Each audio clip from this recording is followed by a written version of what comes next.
Hello, hello, hello. I'll wait like a minute just in case. Hi.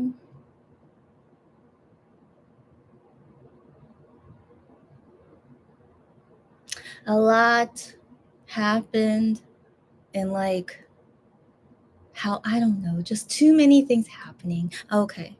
Okay, see that's so interesting. But then so I see from here it kind of reset itself. I still don't really understand it. So anyways, hello everyone. So today is September 15, 2024. The last time I did a YouTube live was end of July. I'm pretty sure. Because I do remember August. Yeah, I do remember that I wanted to try at least once a month, right? I wanted to try, but August was really hectic. I remember when I was hoping to do a live on a certain day in August, but something suddenly happened where I couldn't do it anymore, or I physically and mentally wasn't really all there to be able to do a live. So I've just been through a lot. And so this is a big catching up of what has been going on in the past 1.5 months since I last talked with you guys. But yeah, a lot happened. So I'm just thinking, okay. So I'm just thinking I.M is going to do his radio show as he usually does. And then, too many. Yeah, so I'm getting Twitter notifications of I.M and Monster X. Too many things going on as per usual. But it's not too crazy. Just anyways. Okay, so welcome. Right now it's 9:30 p.m. by the way, here in Korea. So it's September 15, right? It's the middle of September. The weather should be colder, right? But no. I've known this every single year since I've moved to Korea. September is sadly still feels like summer, but usually it does get slightly cooler in September. Usually. But but it's September 15 and it feels hotter than normal in my opinion because I don't remember middle of September still being this hot. So so just everyone do your part to take care of the earth if possible. Just, global warming is a real thing. So hopefully temperatures and weather will go back to normal one day. I don't know when, but just always be conscious of the environment because it's very evident we're dealing with issues when the seasons are not normal anymore. So anyway, so just FYI, I'm still dealing with hot weather, and the main reason, not the main reason, but one of the reasons I've been sick for most of this summer was because it was so stinking hot. So I'm really just I hate hot weather, especially this hot. So it's just so anyways, well, where was I going with it? So it's September 15, right? And this still feels like summer, but I'm hopeful end of September it won't be this hot. Like if it's still this hot by end of September, I'm gonna be very upset. So I really hope end of September, hopefully it won't be this hot. So I just thought to update you guys on the weather here. And apparently a typhoon was supposed to happen. So it was raining some days, like recently some days, but it wasn't typhoon level. So it was in the news that a typhoon is supposed to happen during these days. But I don't think I've seen a typhoon happen, but maybe it'll happen later. We'll see. So as always, stay safe out there. But even when it's raining, it's still hot. So I remember 2 or 3 days ago, it was slightly raining, but it still felt so hot. And I'm just like, this is not normal. So anyways, let me stop ranting about the weather, but I'll talk about my summer plans or what I did over the summer in more detail later. So I'm just trying to think what should be the first topic I talk about. But also I want to wait for some people that can join me because I want to talk with them about some stuff. So what are the topics I can do first where it's okay to talk about it without any conversation, basically? Well, let's celebrate first. Celebrate first. Wano, who a former member of Monsta X, who is now a solo singer for the past 4 years. September 4th. September 4th was 11 days ago. Right? 11 days ago. Wano finished his military service. Wow. And September 4th is his solo debut anniversary. So it's been 4 years of him being a solo singer.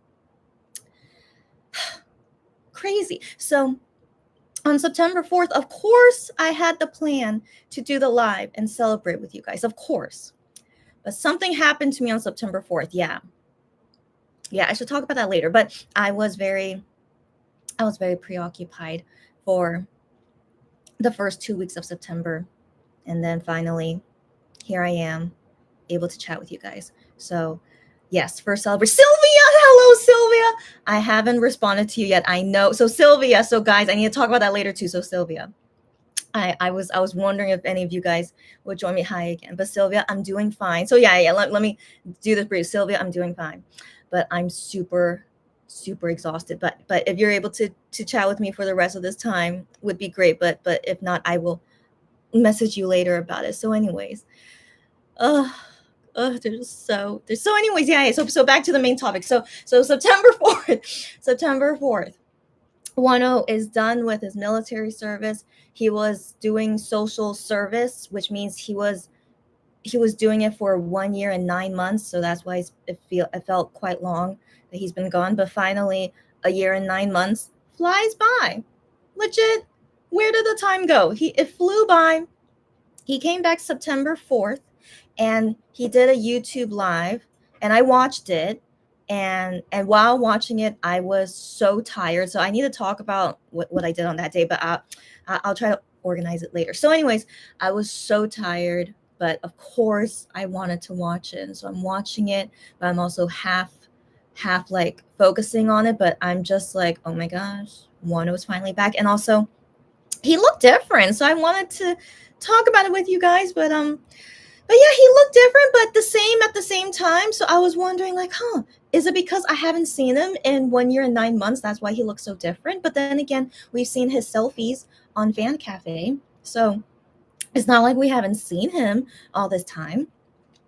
But while watching his YouTube live, I'm like, wow, why does he look so different? But then as I was looking at him, I felt like maybe he lost weight. Maybe I wasn't sure, but I just something. But okay, but I do remember him saying on Fan Cafe he can't exercise, like how he used to, when he's doing singing schedule. So then when he's doing his military office work schedule, he said he can't exercise as often. So I was thinking maybe it's because he lost weight. That's why he looks different. So that was my thinking about that. But I was like, wow, he looks different, but it's still good to see him, but also feels unfamiliar at the same time. It's weird, right? It's weird. But then I remember with Shawnu. So when Shawnu came back, he also did social service. So we waited 1 year and 9 months for him too. And again, that time just flew by. Everyone's time always flies by. So anyways, I'm remembering back of Shawnu's live when he finished his military service, and I felt like Shawnu looked the same. Was it just me? I felt like he looked the same. So he still looks like he was working out. Yeah, but again, yeah, we don't know what exactly they did in their social service work, but Shawnu, at least when I remember when I saw him, I was like, wow, he looks exactly the same, and I was like very, very impressed with that. And so with Wano, though, yeah, he looked more different, and I was just like, interesting. Yeah, Sylvia. Oh, because she tells me no worries. I'll be in and out of live today as you're still on the way home. Hold on. What are you doing on a Sunday? going on the way home, unless you were just doing something. I mean, my first thought was, I hope you weren't working. Sorry, I should clarify what I mean. Of course, go about your day as per usual. But I hope you weren't working. But all good on your way home. And let me know when you get home and you didn't manage to catch the streaming yesterday. That's okay. It was too last minute and you had plans already. I assume that's a typo, right? All good. All good. Let me rant about that later, Sylvia. I agree. So no worries about that. I thought we talked about it. Me and Sylvia, I have to talk about me and Sylvia's story later. I thought we talked about it, but then now I can't remember because, again, as you know, Sylvia, I was so tired, but I'm still tired right now, by the way. And so anyways, no worries. I also have my own thoughts and story about that as well. I mean, regarding Wano's fan party. So we'll talk about that in 1 second. Oh yeah, so it was a typo. Yeah, all good. So I assumed correctly. And how was the show? Yeah, girlfriend, I want to talk about that hopefully when hopefully more people are able to join me, particularly Lulu. So Lulu, if you watch this later on replay, maybe I should message her, but I was hoping Lulu could join in this live if she's able to, because I want to ask questions and converse with her about some things, and you guys be in the conversation too. So yeah, Sylvia, I'll talk about that later. But this is the t-shirt I got, by the way, from the fan party. But again, talk about that later. So going back on topic, Wano is back. I know. So I wanted to celebrate, I wanted to do a hashtag, I do one back for his comeback, right? But then for him to come back from the military, I'm like, I should have a new hashtag for that, but it's okay. It didn't work out. So anyways, I've just been through a lot. So it's just, as I was saying, the time going so fast when they come back to finish their military service, but my life as well, it's been such a blur. I mean, how are we in September? How is 2024 almost over? What is going on? So time is too fast. So this catching up live is just me complaining about how fast time is. I can't understand it. It's too crazy. But that's why I value time a lot, because it's what's the word? It's in the blink of an eye. It is. And so just enjoy the time while we have it. And so I have been having a different mindset about certain things. So if you guys have seen my live shows ever since I started this YouTube channel I technically started this YouTube channel in 2019, but then COVID happened and then it ruined my plans. But then that, because of COVID, made me do YouTube more at that time. So technically I started this YouTube channel in 2020, technically. So you guys have technically kind of known me for the last 4 years, right? And so the last 4 years, I've been through a lot, right? Like everything that's happened to me, I've told you guys. And then also what happens with K-pop, and then the things that make me cry. You guys have seen me cry a lot. And, just everything that I've been through the past 4 years, my emotions and thinking about certain things. But I do have to say, starting this year, I feel more different, but I don't know what exactly I feel different about. But I feel like I'm growing up, but not really at the same time. So I just feel, I don't know. So I'm still figuring out, because it just happened to me within this year. I just have this different thinking about things, and so that's another conversation for next time. Nothing serious or anything, but I just feel like I really am kind of more different this year than I've been the past few years. And so it's just lots of things to talk about. And oh goodness. So Jennifer, what the heck, Jennifer? What are you doing? What do you do? Long time no see.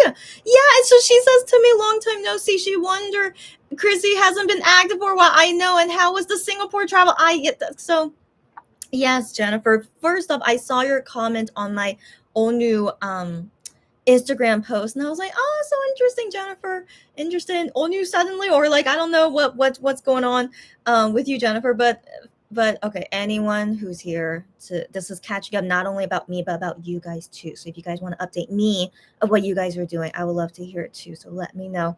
And yeah, Jennifer, I wasn't active for a while. My last live video was 1.5 months ago, and it wasn't on purpose.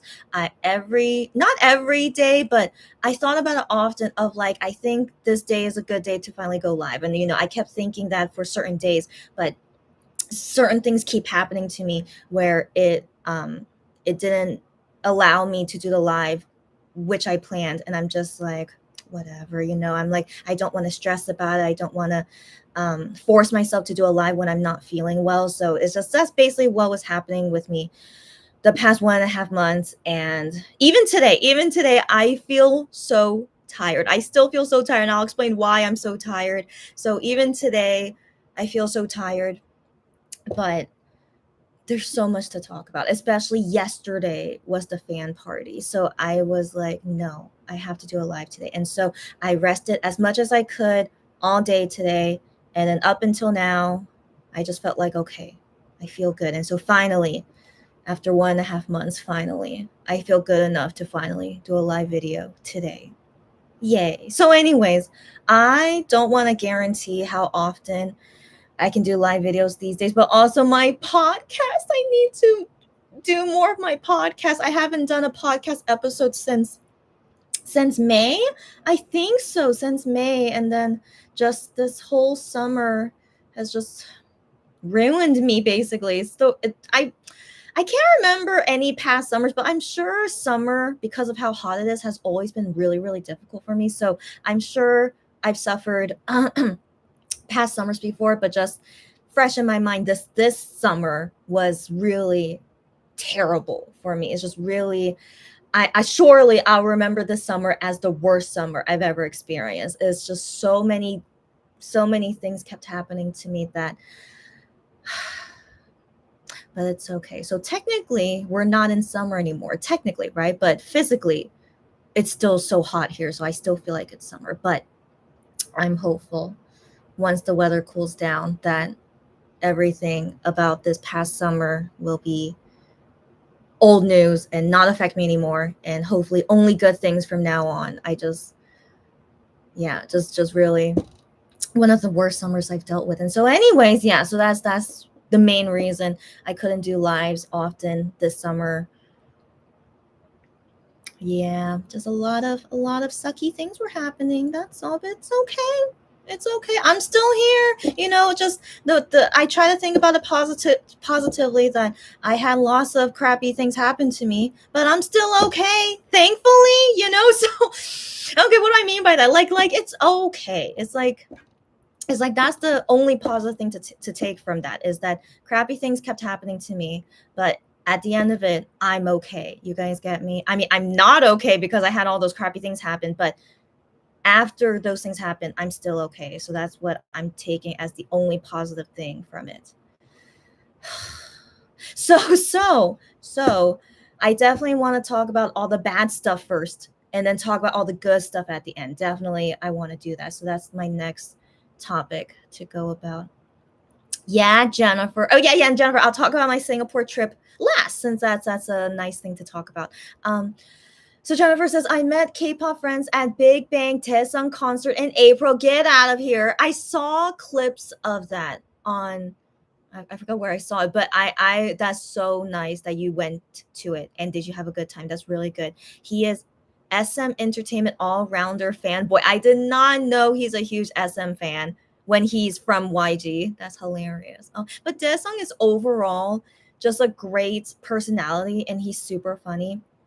I'm not interested to see his YouTube channel or anything, but just I like Big Bang a lot as a group and their music, and they are overall funny. But as you guys know, the certain Big Bang members, let's not talk about it. But Daesung, I always saw him in a good light, that kind of thing. So I'm glad he's still doing well.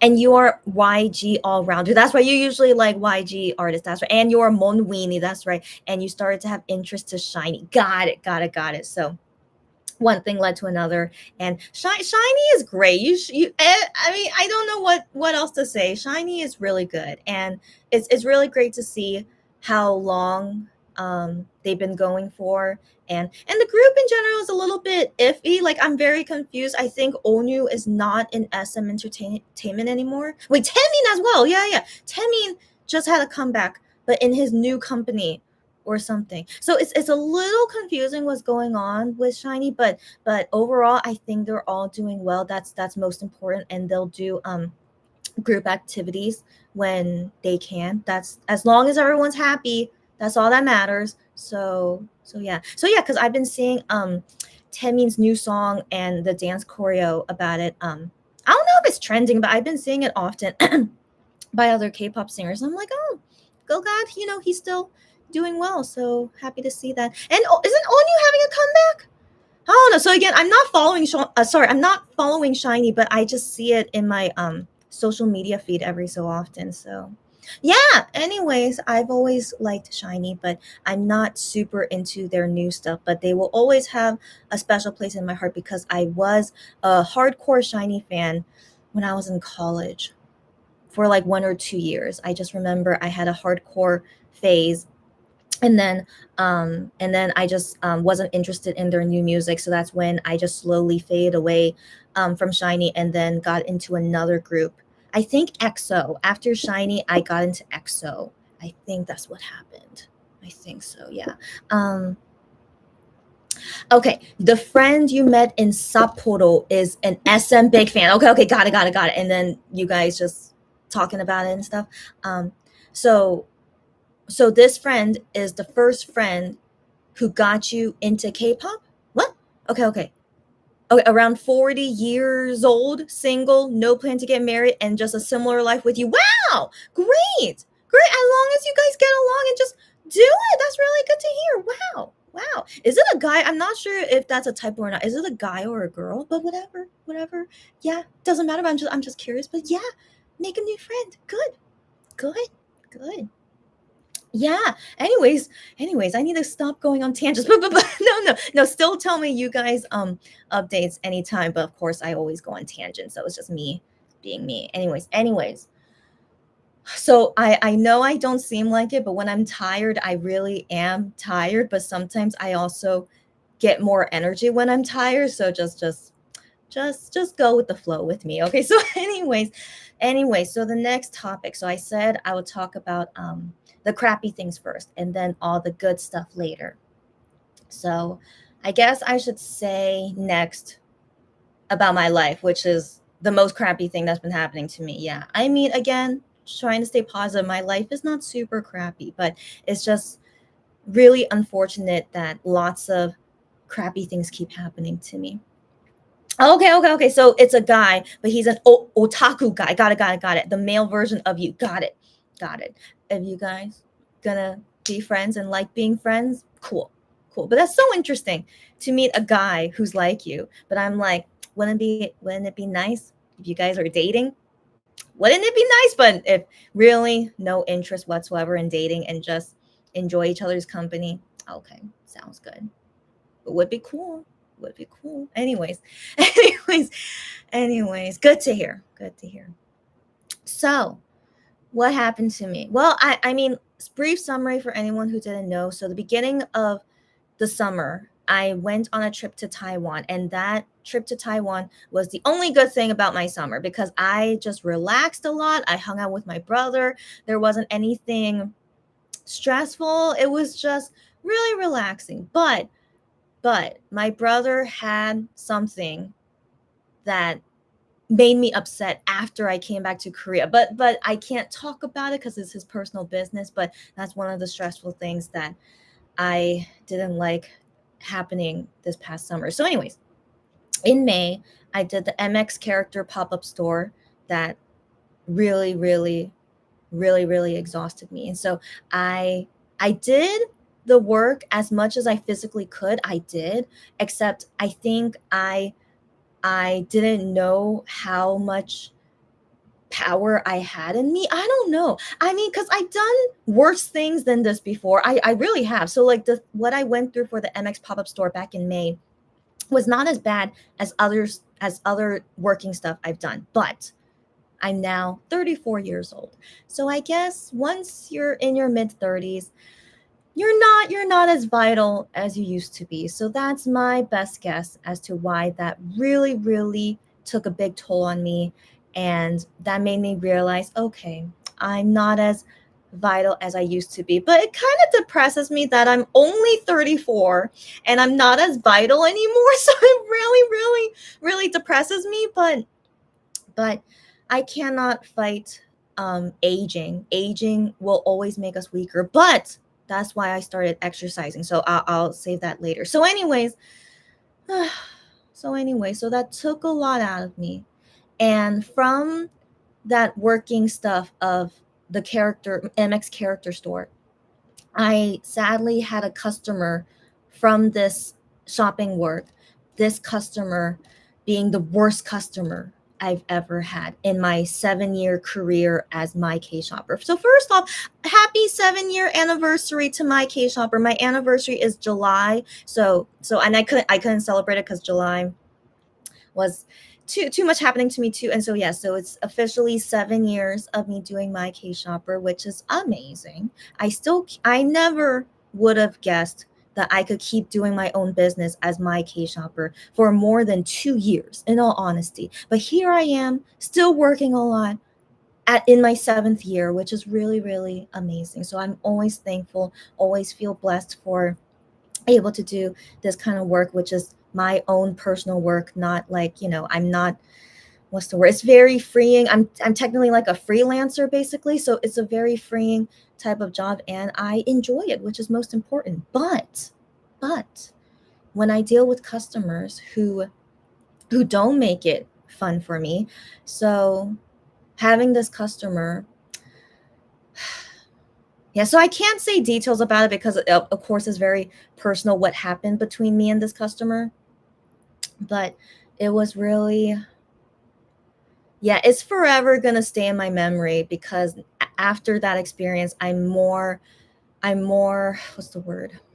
I'm more uptight about how I do things with future orders from now on because this customer was not a first time customer. I have worked with her maybe 3 times already, but she doesn't shop with me often. But I knew of her and she's always been good with everything as a customer. And so just suddenly you know, just be sadly became one of the worst customers I've ever dealt with. So that makes me just sadly just not trust anyone, even if I've worked with you many times. It's just, I don't know, just things can happen, right? So things can happen and change. And um yeah, so I learned my lesson the hard way with that customer. And so I had to deal with that stressful worst customer for one no for over a month. So let's say a month and 10 days. So I think it lasted that long with her. And once it was finally over with her, I was like, thank goodness gracious. I was so relieved once finally it was over with her. But after it was after I finally felt like, oh my gosh, I could finally breathe again. But something in my body was like, I can't recover quickly from all that stress I dealt with for a month and 10 days. So I felt like because I was full on stressed out with this customer for so long that once it was finally resolved, my body was like, I need a break. That basically what it felt like. And so I got really sick. I was so sick. So physically sick. I got physically so sick after I finished with that customer and I'm like, okay, I think my body's telling me something that I was like accumulating so much stress for a month and 10 days. And so this is the result of the stress finally letting go, I guess, but it shows up in physically making me so sick.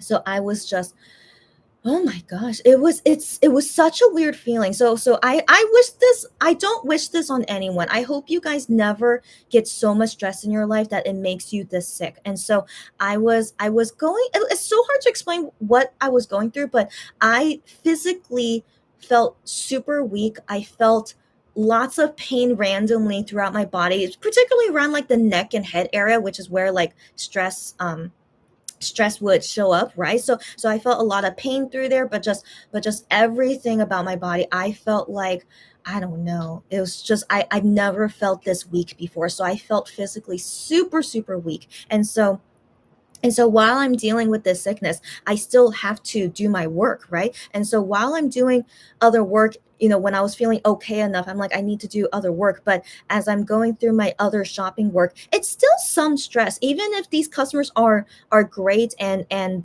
we do everything fine, I still get some stress because work is work, right? If you guys understand me, no matter what, I still get some stress from work. And so even though it's just a little bit of stress I'm putting on myself when I'm doing other work, I immediately feel super weak pain again. I'm like, okay, this is really serious. And so any type of stress, no matter what, like a personal stress, work stress, anything stressful, I was feeling so much pain, so much it was weird. And so right now I'm getting stressed just thinking about it, so I need to calm down. So just calm down. So anytime that I feel this kind of stress, I feel like trauma in my body again, like this weakness coming back to me. And so let me calm down. But that's why I started exercising, because of relieving stress. And so anyways, so this happened in July. So July, when I finally resolved with that customer, and then dealing with all this stressful pain. And so that's why you guys didn't see me often in July, because I was dealing with so much pain, so much stress, and I still had to do my work at the same time, but I was just dealing with a lot. And so of course I couldn't go on a YouTube live when I'm so out of it, right? And like physically not feeling well. So that was really tough. So July really really was so tough, and that's when the hot weather was starting to increase. Like we were going into 30 degrees Celsius at this point, and I'm like, oh my gosh, I can't handle all this stress and then this super hot weather. It was too much going on. And so overall it just, I don't know, it hit me like a big rock hitting me. It was just one thing after another. I couldn't deal with all this. I just couldn't deal with it. And so anyway, so yeah, so going through July, and then I talked to you guys in July, all those random updates that happened, me losing my wallet. So that was also another stress that happened to me at the same time that I was dealing with this terrible customer. So it was like stress on top of stress on top of stress. It was just one new thing after another that kept happening to me. So after I finally resolved all my stressful things, I just had to take time to recover and not do anything stressful. Again, I don't know if I succeeded in it, but I really did my best to not work so much. Like, I would explain to customers, hey, as long as this is not an urgent thing, I'm not going to work on this order right now. And they've all been understanding about it. But if anything was an urgent thing, I went ahead and did it. And it was usually not a lot, and just as much as I could handle it, with my stress level and with my illness. And so yeah, so that's basically what I did. And I really really needed to relax and not think about stress, not be stressed. So it was just a really really long time of me trying to figure out how to manage everything. And so that's when I started exercising. So my first day of joining the gym was July 16th. I think so. July 16th. I remember it was mid-July. So mid-July, that's when I finally got my credit cards. And so end of June, I lost my wallet. So I lost some credit cards and these are credit cards that I usually use to pay for stuff. And so I wanted to join the gym earlier, but then I lost these major credit cards of mine. And so I had to wait for my new credit cards to come. And so finally, once they arrived, then I was right away, okay, I need to finally join the gym now. I could finally pay for the gym now. So yeah, I remember it was mid-July. And so I started, and I'm not doing vigorous things. I don't have a personal trainer. I don't do any of their classes. So I'm purely just going to the gym of me doing what I feel like doing. And so the number one thing that I know can help me relieve my stress is just treadmill. So I just go on the treadmill. I do some walking or power walking, jogging, but I also go on an incline. So I just do various things of just just walking it out. I feel like that's the best way to relieve stress. And so I'm walking or whatever speed I'm going at, incline. So while I'm doing this exercise on the treadmill, I'm breathing a lot, I'm sweating a lot, and also I'm not like doing anything. So I'm just zoning out. I'm zoning out while going on the treadmill.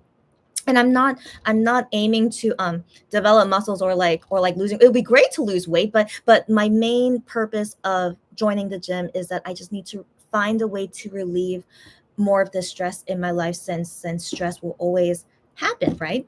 So I start doing this and just see how it goes for me, and then maybe try out different other workouts of what can help me feel better. And so right away, I already saw like a difference. And so I'm gonna be just like Wano. I recommend everyone should try exercising. So let me explain. So I was just on the treadmill for like 30 minutes. I just felt like 30 minutes is a good enough time to do anything. And I'm not running. I've never ran on the treadmill. I once did jogging just to see how that felt for me, but I'm now in a good place of what I'm good with on the treadmill. So anyways, I just go on the treadmill and I do enough where I'm breathing a lot, I'm sweating, and I'm just focused on what I'm doing, and just yeah, I'm just overall feeling good. So I'm feeling good. And so after 30 minutes, I'm like, my body already, like, I feel like a big relieving thing in my body. It's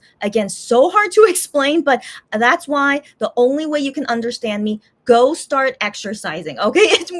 I really recommend it. So I used to exercise in my 20s. I used to, but because I was in my 20s, I think because I didn't really see any results, but also I wasn't struggling with a lot of things. I wasn't working a lot in my 20s, now that I think about it. So I was like, well, I should exercise. I'm in my 20s, and just to maintain my health, I should exercise, but it was just a low priority in my list. And so I never thought too much about it. And then after COVID, I'm like, I should take my health more seriously. I should go to the gym, but I was afraid of catching COVID at the gym. So I mean, it's just I'm just like, I'll see what I can do without going to the gym, exercise at home and whatnot. But it's really difficult to be diligent at it. And so now that I'm paying for the gym, it's like I don't want my money to go to waste. So it really what's the word? It really motivates me to go to the gym, because I want to make sure I don't waste my money, and I still really want to get benefit from it. And so, anyways, my first day going on the treadmill, and I already feel a difference. So I'm like, okay,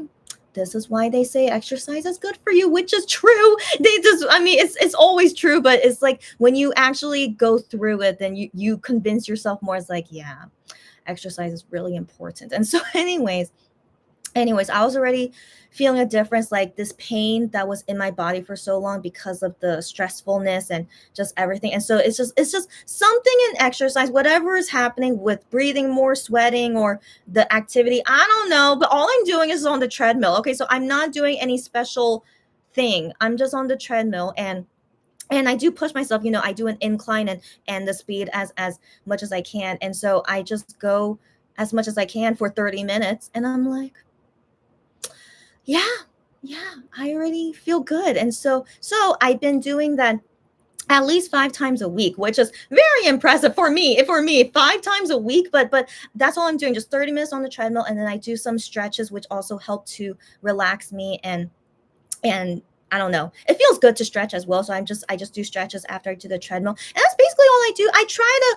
work out some muscles, but for now, muscles is not super important yet. But I know it is important, but I'm taking it easy for now. And so my main focus is just to relax my body, and yeah, just to relax my body, and just, yeah, just that's most important. And so I've been going to the gym 5 times a week, just doing this simple thing, and I already feel so much better. And so yeah, so it's been like 2 months. Yeah, so it's been 2 months now of me doing this, and I still feel pretty good. And also, thankfully, this gym is not far from my house. It's like 1 minute walk away from my house. And so it's very convenient for me to go to the gym 5 times a week, and it's been benefiting me. And so yeah, ever since I started exercising, even when I get a little stress from personal life or from work, I don't feel that pain anymore. Like I still feel it a little bit, like even right now when I'm talking about this stress, I feel it a little bit, but because of exercising, it's definitely helping me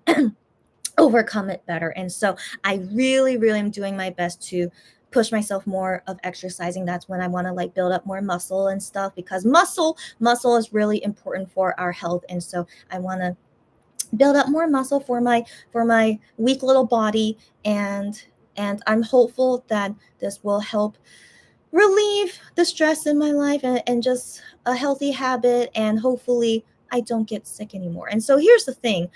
I got sick from this big old stress thing, right? And so that was my main sickness for July. But then after July, and I'm still going to the gym, but I still feel like my body is still recovering. So I don't know what exactly is going on, but I just started going to the gym, so I can't say my body feels that much healthier. But yeah, so into August now, I was just randomly getting sick so often. So it was, I don't know. I feel like maybe my body was just trying to process everything that happened to me, the stressfulness, and then now exercising. So it's just kind of like trying to get used to it, I guess. I don't know. I'm not a doctor, but I'm just telling you guys my guesses, and also why my body reacted a certain way. And so I still kept getting sick in August, but it's not from stress. So like the first week of August, I was dealing with a sickness that was really, really making me tired all the time. So it was a very, very weird thing that was happening to me. And so I go to the gym hoping that'll help me beat the tiredness. And sometimes it did, but then sometimes it didn't. And so I'm just like, okay, I don't know what's going on, but I'm not going to push myself. And so, yes, I've just had random times where I just felt super exhausted, super tired, and I just had to take a break from work and everything. I'm just like, okay, let's just calm down.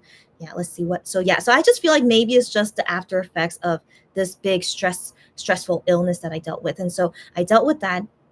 And then maybe after a week of feeling so tired, then I finally felt better, but not really at the same time. But I did my best to just take it easy. Don't let things get to me, and just go about it the best I can. But I do remember that any kind of stress was still affecting me. Not as much as it was before, but any kind of stress that I was getting was still affecting my body. And so I still had to maintain myself. And that's why, again, you guys didn't see me often. I was just struggling to just really take care of my body, not get stressed.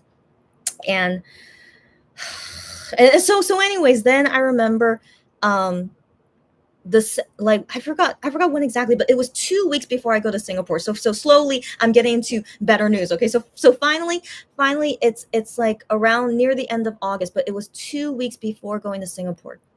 So I felt pretty okay.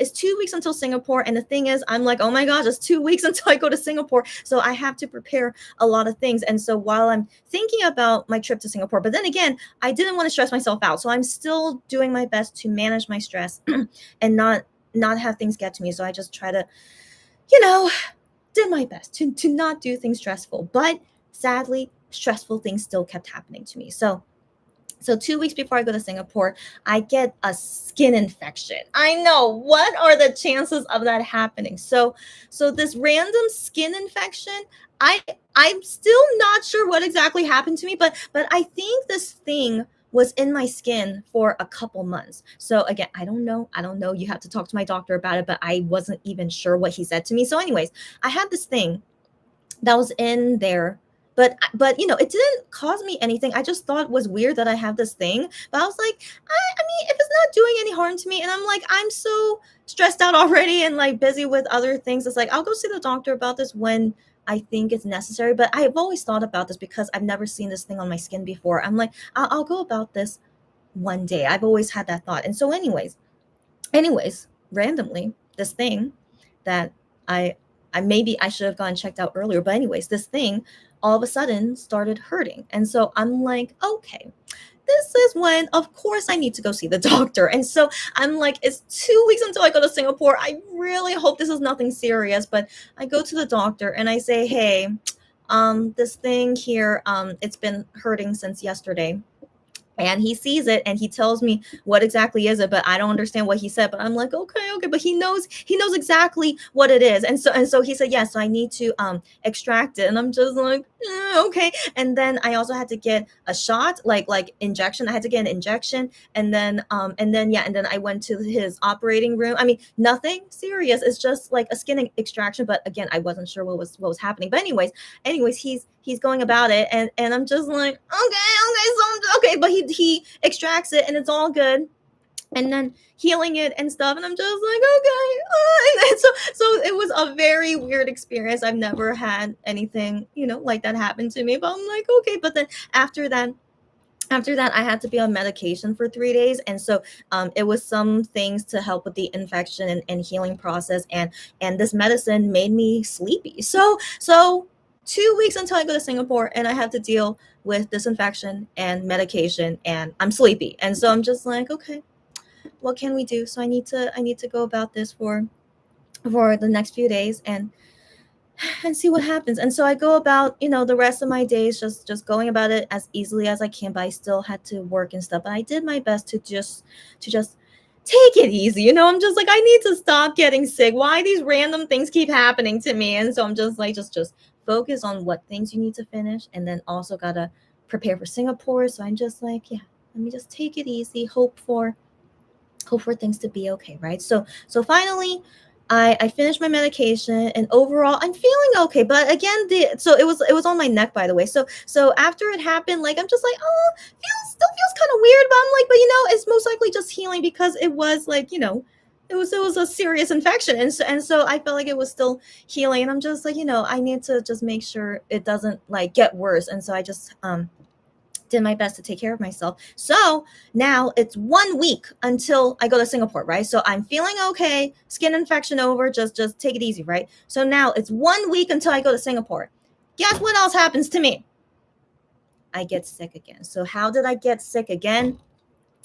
I'm not exactly sure, but after my skin infection and just the whole process I went through, I just again just felt so sleepy. I think sleeping is an indication that your body is healing. That's my guess, but to each their own. But I do know that sleeping helps to heal, and so I still felt so sleepy and out of it. But I just try to manage as best as possible. And so I think what happened is that my body is still weak from the skin infection and from the medication. So I was still weak, and then I was eating food that I thought was good.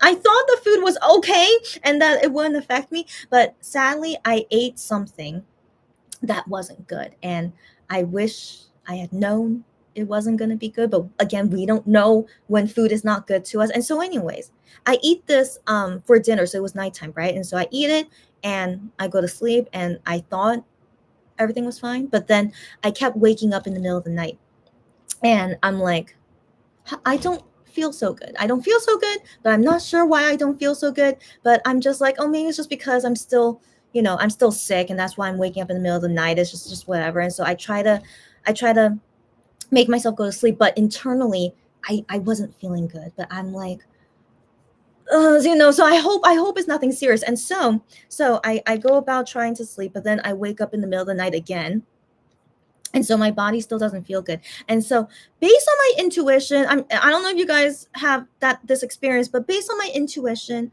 just how I was feeling, and I just felt like I felt like I need to throw up. So I wasn't sure, but just overall the feeling, it felt like I had to throw up. And so I was just like, okay, let me go to the bathroom, let me see what happens. And so I go to the bathroom, and I throw up right away. So TMI, sorry if this is like not sorry, guys, for anyone that doesn't like this story. I'm so sorry, but I was throwing up, right?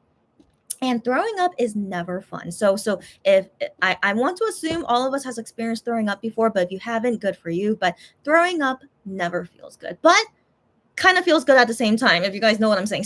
So I was throwing up quite a lot. Sadly, I was. And yeah, but as I was throwing up, I kind of felt better, which is true to happen, because I was vomiting bad stuff out of me, right? So whatever I ate, I don't know what it was, but whatever that was bad in me, it it didn't want to stay in there, and it could have made me more sick if it stayed in there. So just thankfully I'm okay. I'm okay, and that my instincts told me to throw it up. So it's okay. So it sucks to vomit so much, but it is good for me to vomit. You guys get me? So I dealt with this, and I'm just like, it doesn't feel good, but it's good at the same time that I did throw that up. So I go about it just making sure that I throw up everything, because I don't want to wake up again in the middle of the night and then more of it. But then yeah, so I think I threw up everything. I felt like I did, and then I go back to sleep, and I'm just like, oh my gosh. Oh my gosh, I'm going to Singapore in 1 week. So that's still always in my mind. It's like I'm going to Singapore very, very soon. And I keep getting sick. So it was just really stressful on me, but I tried to not let it get to me. I tried, but how could I not let it get to me when I keep getting sick all the time? So I go back to sleep, but I'm also thinking in my head, I gotta go see the doctor tomorrow. I don't want to risk anything. Go see the doctor tomorrow about this and hopefully be okay before I go to Singapore. So I go to the doctor as early as I can in the morning. So thankfully, when I went back to sleep after vomiting, I slept throughout the night. Thank goodness. So I slept throughout the night, which means my body should be healing and nothing bad is in me anymore. But when I woke up in the morning, I still felt like vomiting, but there was nothing left to vomit. So I'm just like, okay, for sure, I got to go see the doctor about this if I still have this vomiting feeling in me. And so I go see the doctor, and she knew exactly what it is about it. She told me what foods I need to eat to make sure that I don't vomit again. And she gave me medicine that helps with whatever that I was dealing with. I don't know. And so whatever medicine she gave me did help me. So from this point on, I had to be very careful of what to eat, and I did. So I was like eating bland food, only water, just yeah, I felt so like, I was very curious though. I asked her like, but can I eat fruits and vegetables because I should get my, nutrients, like can I eat like healthy stuff like that? And she said, no, you can't eat fruits and vegetables either. And I'm just like, oh, okay. So I had to eat kind of unhealthy food, but then again could be healthy at the same time, but like, just super bland rice, bread, crackers. She told me I could eat some cooked things, but I can't remember what it was. But in general, just stay away from deep fried stuff, oils, well, spicy, just anything that's a very stimulating food. I just stay away from it. And so fruits and vegetables as well can make you throw up again. And so I'm just like, okay. So I had to eat super, super bland food for a couple days and then still eat my medication. But thankfully, I was feeling better. So I was thankfully not feeling like throwing up, but just based on my intuition, how my stomach is feeling, I still felt like my stomach was very weak. So I don't know if my stomach at this rate is it being okay, but I think I need to, I don't know what to do to make it stronger. So I need to look this up later. But yeah, so I just overall felt like my stomach is still healing and not as strong as it used to be. And so I just wanted to be as safe as possible. I'm going to Singapore in 1 week. So I don't want to cause anything terrible to happen while I'm traveling, right? That would be even worse, right? And so I just did my best to just take it easy, eat very, very bland stuff. And then finally, I think it was like 2 or 1 day before leaving to Singapore. That's when I felt like I was finally good. I was like, okay, I feel pretty okay, but I'm still careful of what to eat. But yeah, it was 1 or 2 days before going to Singapore. That's when I finally felt pretty okay. And the thing is, I haven't planned my Singapore trip yet. So it's not like I wanted to do a lot of things anyway, but I still had to plan some stuff, but yeah, so that was pretty stressful on me. But again, trying not to be stressed out about it. I wanted to make the Singapore trip as simple as possible, as easy as possible. Just yeah, so I did my best to plan that out as simple as possible, and I think I did. And so finally I go to Singapore. So when did I go to Singapore? It was on September 9th. So technically almost a week ago. Guys, I went to Singapore almost a week ago. Ugh. Yeah. So I went to Singapore about a week ago, September 9th. And I came back to Korea September 12th. So I came back to Korea 3 days ago. Wild. I know, it's so wild. I know. And so anyways, I think that is all the crappy stuff to say. I'm pretty sure that's everything. It's just sadly my luck with my health and whatnot. I don't know. Just guys, be careful what you eat. I still am not sure what the heck I ate that did that to me, but I'm just doing my best to eat as safely as possible. Don't eat anything super unhealthy or stimulating, and that's hopefully my stomach can heal and be okay. So oh my gosh. But also I do need to get a full body checkup soon. I haven't done it in a couple years, and so given all of these health issues I kept having, I really should go do a full body checkup and make sure am I okay and what things to do and stuff. So anyways, I'll do that later. I don't know when, but I'll do it as soon as possible, and hopefully you guys don't see me sick anymore. Okay? That's my hope. I don't want to get sick anymore, but I can't guarantee it, of course, but it's yeah, I just have to manage things in my life better, just be more careful about a lot of things. But also I'm still hopeful that my regular exercising is going to help a lot to make me more healthy too, because I already feel it already being more healthy. So okay, finally let's talk about good stuff. And so hello again. I know Jennifer, her sad emoticon. Yeah, but I'm okay. So the biggest thing to take away from this, I'm okay. As you can see, I am okay. And then while I was in Singapore, I was still being as careful as possible about eating too, and I'm okay. That's most important. And so finally, let me talk about all the exciting things now that's been happening. And yeah, Jennifer, I talked about this earlier in this live of me complaining about this, but yes, Jennifer, Seoul in particular. I don't know about the other Korean cities, but if Seoul is hot, I think that means all of Korea is hot. So Seoul is still really hot, and that makes me so sad because it's middle of September. I don't remember middle of September being this hot. I personally don't think so. So I'm very, very disappointed that weather doesn't feel cooler yet, but I'm hopeful. I'm hopeful one of these days I'll finally feel a cool breeze. I haven't felt a cool breeze yet since technically summer is over, but it doesn't feel like it's over. So right now it still feels like summer. And so once I feel that cool breeze, then I'll feel like finally summer is over. So the cool breeze hasn't happened yet, but I'm hopeful end of September. If there's no cool breeze by end of September, global warming is too serious, guys. Okay, so please be careful and be aware of the environment. Just, I know we're only one person, and like people say I'm only one person, I can't make a difference, but hey, any difference of just being conscious about the environment, I still think that plays a part in something. So just just be aware of it, I think, is the best thing about it, and do your best to do things that are environmentally friendly. And so anyways, please, end of September, I'm waiting for this cool breeze to happen, and then I'll finally feel like summer is over. So yes, anyway, sorry, long story short, Jennifer, I'm so sorry. It's still hot, and I'm still so upset that it's still hot. End of story. Angela, how are you? Long time no see. How are you?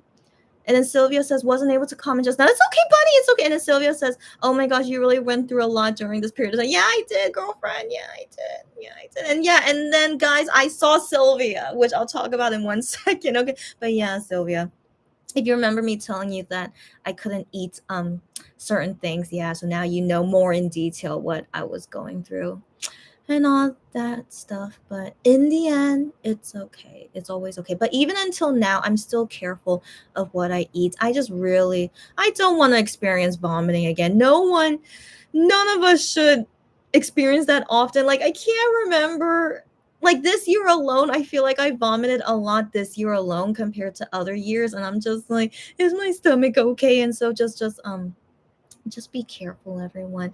Our health will always decrease as we get older, but we can do our best to take care of it so that it doesn't decrease too poorly. So just anyways, that's why I really think no matter how young or how old you are, I really think all of us should be regularly exercising. It really does benefit our bodies a lot. So I don't know if I can convince a lot of people out there, but I really attest to it.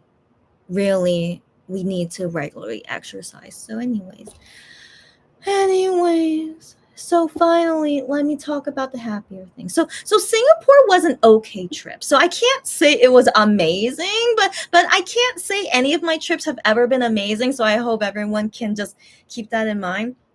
But because I was going through a lot before going to Singapore, I'm like, why did I plan this trip when I can't predict I was going to be so sick and tired, but I've always wanted to go to Singapore. And so my mom wanted to go on a lot of trips this year for her own reasons. And so we planned this trip last year. I bought these plane tickets last year. Yeah, 2023. And so I was hoping surely September's gonna be fine. And then coincidentally, I didn't knew this before booking my tickets, but coincidentally is near the Moon Festival, which is the Chinese version of Chuseok basically. So it's the Moon Festival season, so I could get moon cake at this time. And I'm just like, that's so nice. So I was looking forward to it, of all the things that I could do in Singapore that I can't do in Korea, especially during the autumn moon festival season, Chuseok time. So so I was looking forward to it, but at the same time, I'm like, the timing couldn't be worse of why I get sick now. And then, just me being kind of stressed about planning what to do on this trip. And I've been trying my best to not be stressed. And so I'm just like, traveling, no matter where I'm going, traveling will always stress me out. And so this makes me think I shouldn't go traveling anymore, in all honesty, guys. And so I don't know the next time I'll go on a new vacation to a new country, but I honestly don't want to go anytime soon. I don't even know if I really want to, as I keep getting older and I'm more, and I get more weak, and I'm just like, I don't know, but there's still lots of countries I do want to see, but I'm also like, the stress of traveling is too much on me. And so I don't know, just for now, I'm really not looking forward to traveling anytime soon because of the stress, but never say never. Hopefully one day I'll feel okay and not feel stressed about traveling again. But at least when I go to the United States, which is just to see my family, so that's basically my home. So when I go to the United States, it's not stressful because I'm just at home and there's nothing I want to do. I just want to be at home with family and friends. Nothing stressful about it. But then when I go to new countries, it's always stressful. And so anyway, so I was feeling stressed, right? But I'm doing my best to go about it best I can. And so here we are on the first day going to Singapore. And I went with my mom and also one of her friends. So it's three of us traveling together. And overall was okay. My mom wasn't excited about going to Singapore. She only wanted to come with me because I said I want to go to Singapore, and she wants to visit more countries this year anyway. And so she just tagged along with me of like, so basically the story had, we're like, what's another country you want to go to? She asked me that. I'm like, well, I've always been curious to go to Singapore. And she's like, really? So she's not interested about it at all, but she's like, okay, let's go to Singapore one day. And I'm like, okay. So that's basically how this trip happened, why she tagged along. And then her friend also wanting to tag along too. So we go about it, but my mom is just like, no, just whatever about it. And I'm just like, okay. And so overall it's not very exciting from the beginning, right? But it's okay. I'm still excited because my first time to see Singapore and whatnot. And so we go about it, and overall flying there was fine. So flying there took 5.5 hours, but I knew it was going to take that long, but I didn't know how I would feel being on the plane for that long. I mean, I go to USA, it's like 12 hours long, but I mean, still, this is to another Asian country, and this is the longest I've flown to an Asian country. So 5.5 hours, but overall it was okay.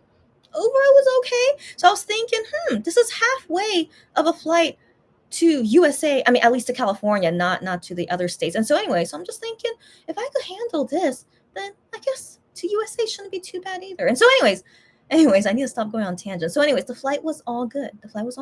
But I was prepared for Singapore weather to be way hotter than Korea, right? I wanted to assume that, right? So I was prepared about everything with Singapore. And so we arrived there at nighttime. So at nighttime, so it wasn't, I don't know, I couldn't really say I really knew how it was, but definitely Singapore is more humid than Korea. And so right when we got out of the airport and felt the air is like, yeah, it's more hot, it's more humid, which makes it more hot. But I didn't feel like it was super hot. The one place that I felt was super, super hot. I still think this takes first place for me. So I went to Osaka, Japan early September. So it's still summer. And honestly, September, it still feels like summer. Okay, so anyways, I went to Osaka for a Monsta X concert. It was early September, and I couldn't believe how hot Osaka was. So it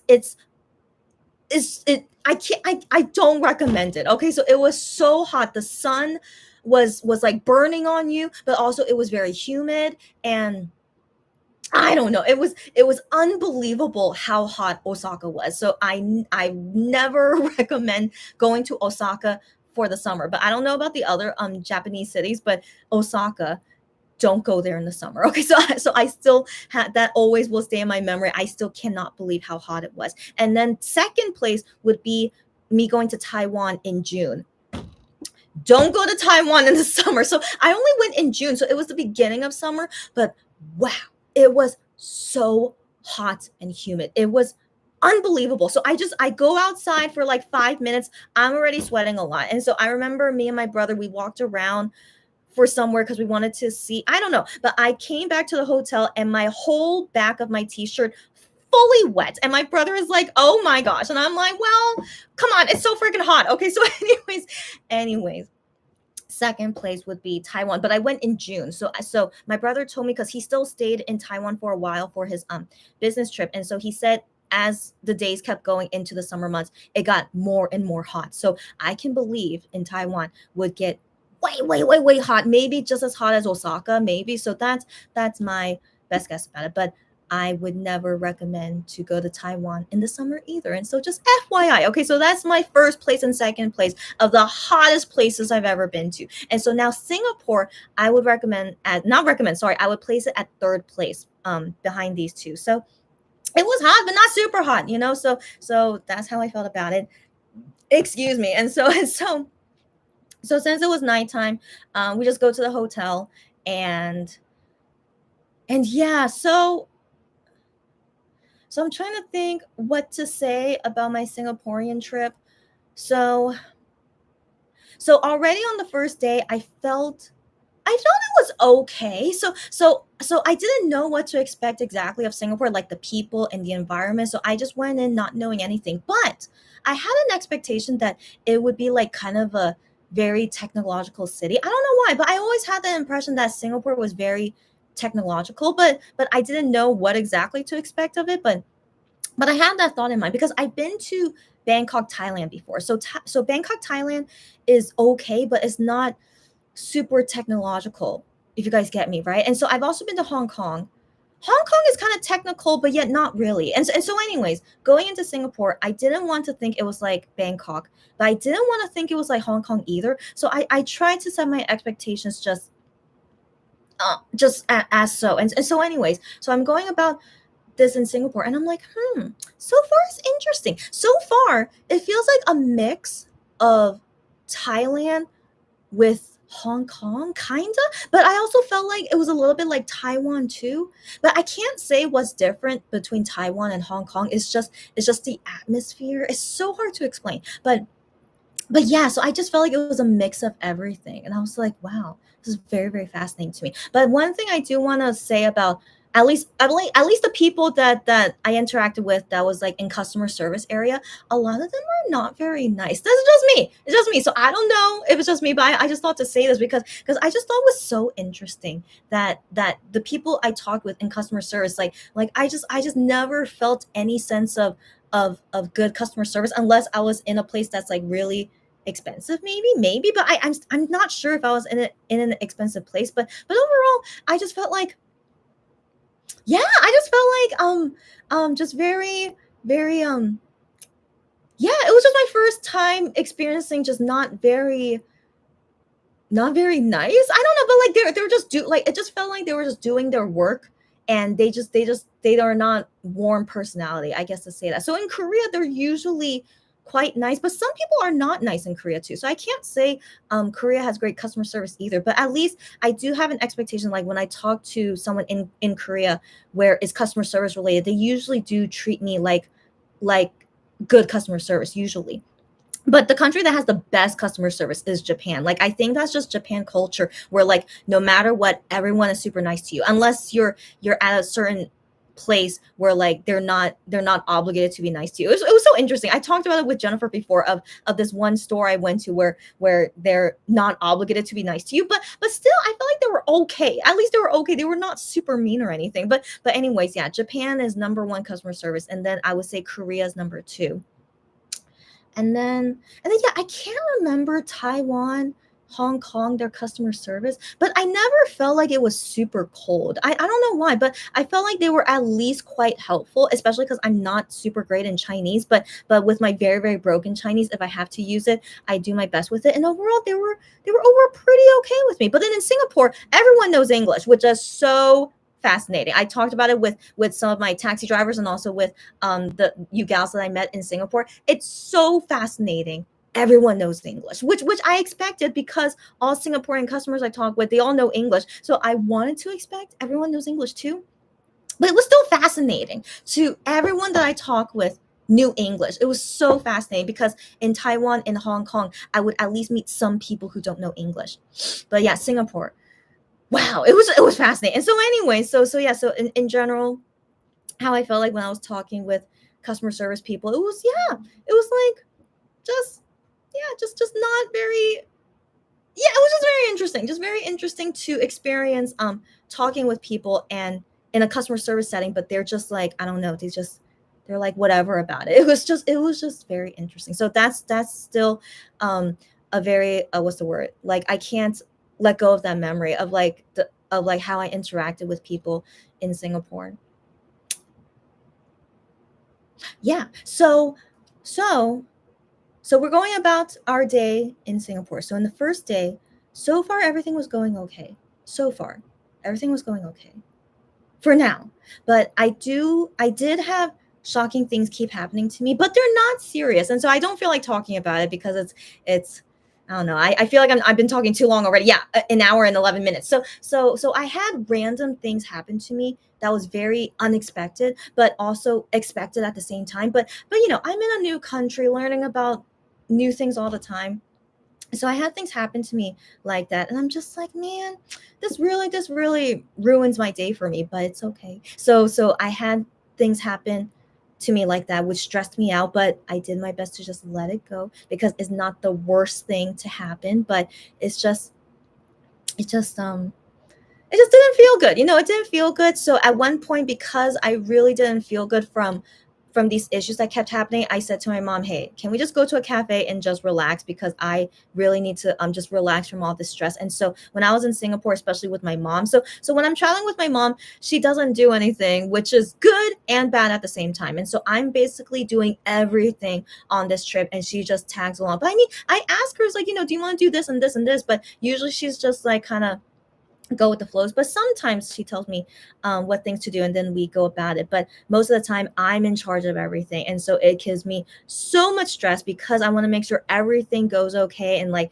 no issues happen, but sadly issues still happen, right? And so that's why it just really, really stresses me out when I'm traveling, because sadly nothing can go perfect. And so these sudden things that kept happening to me, but at the end of the day, it's okay. These things that happened to me is not super bad that happened to me, and I just needed time to just relieve my stress about it, and then I can move on and be okay. And so yeah, so I do remember things like that happening, but I do my best to manage it. And then so me and my mom, we just did very simple things. We saw at least the main attractions of Singapore. So they have this big statue of a merlion. I don't know what it represents. Like I asked a Singaporean friend about it, but she says she doesn't know why they have it, but it's just one of the monuments of Singapore.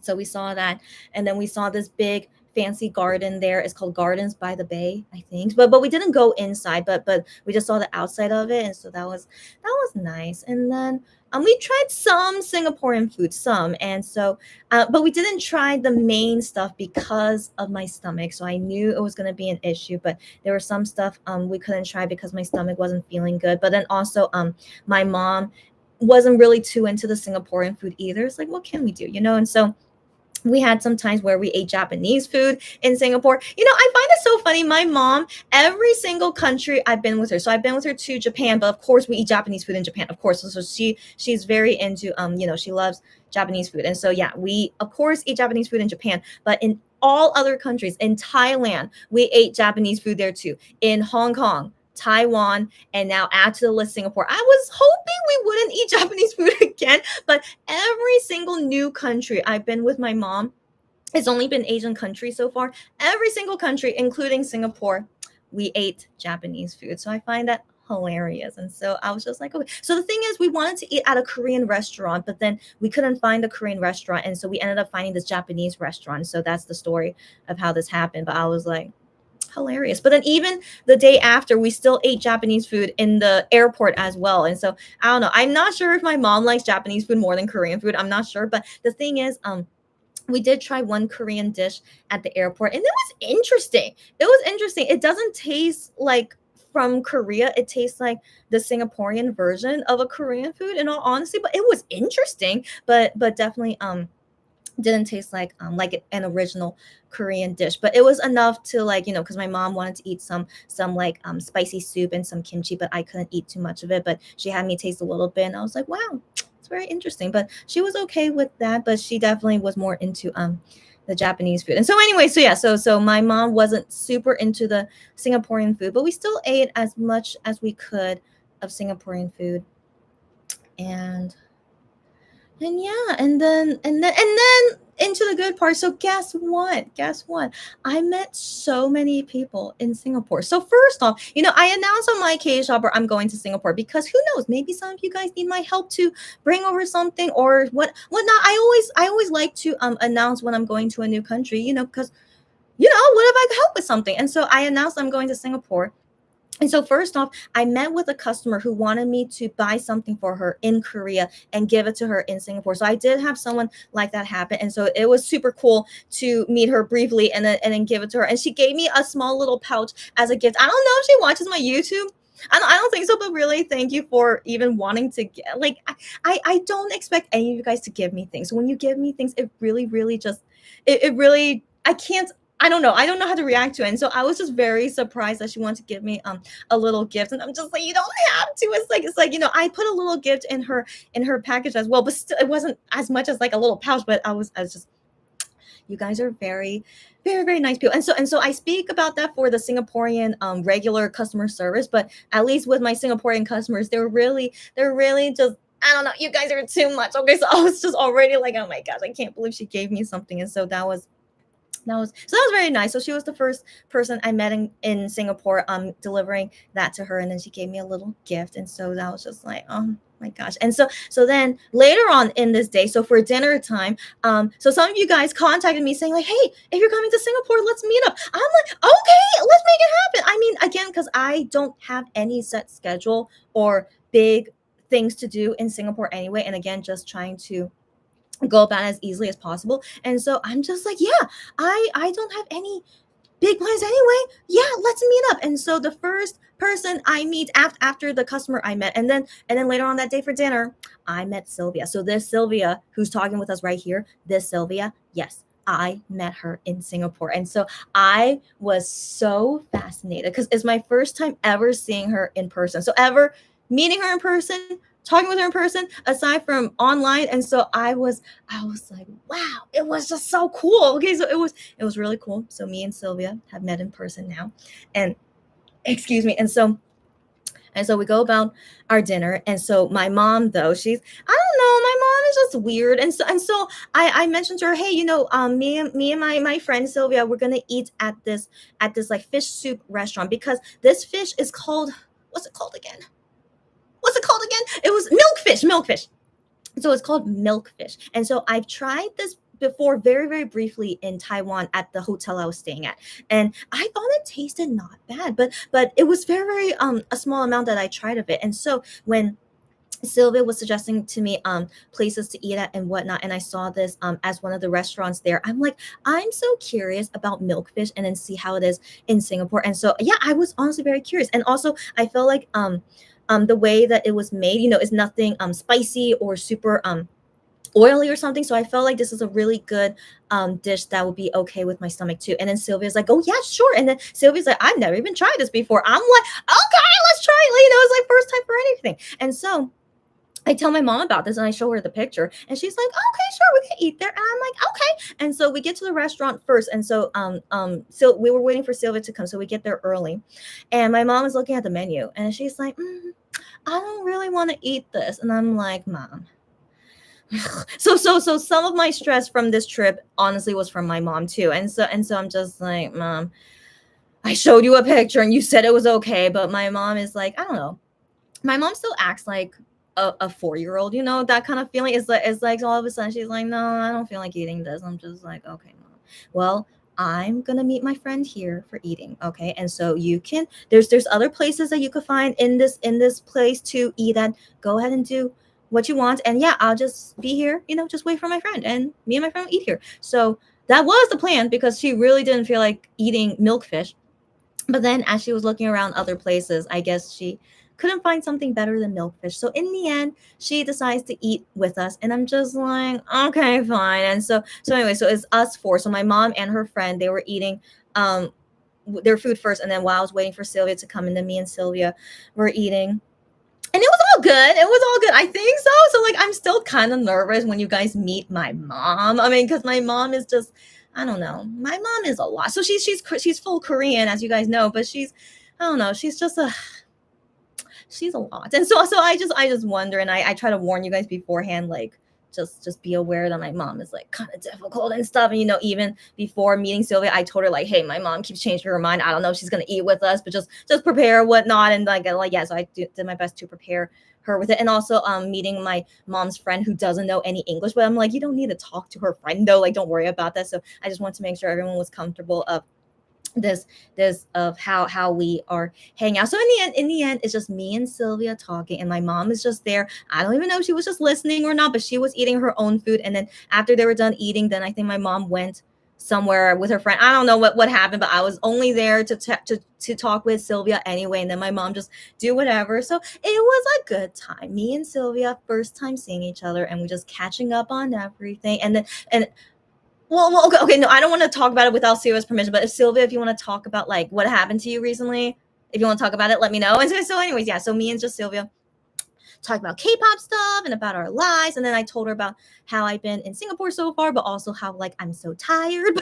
But it was all good. It was all good. And then Sylvia gave me so many snacks. I don't know why. Just stop it, you guys. And so, but I was very, very touched, but still I'm just like, you don't need to give me anything. So I was just very, very surprised. But she gave me a lot of snacks, and I did not eat any of them yet, Sylvia. So FYI, I put them in my check-in luggage, and they all came to Korea all okay. So no worries about that. I was hopeful they would be okay, and they all passed through all okay. But I haven't tried any of them yet because I have been so tired. But I will talk about them in 1 second. So anyways, Sylvia gave me so many snacks, and I'm just like, oh my gosh, this girl, I just still can't believe her. But still, thank you very much for it. I was very, very touched, but still, you don't need to do this. And so anyways, I do plan to hopefully do a mukbang of trying all the Singaporean snacks, because not only Sylvia, I also got lots of snacks from other Singaporean friends. And so I'm like, I need to do a mukbang of just me eating all these snacks.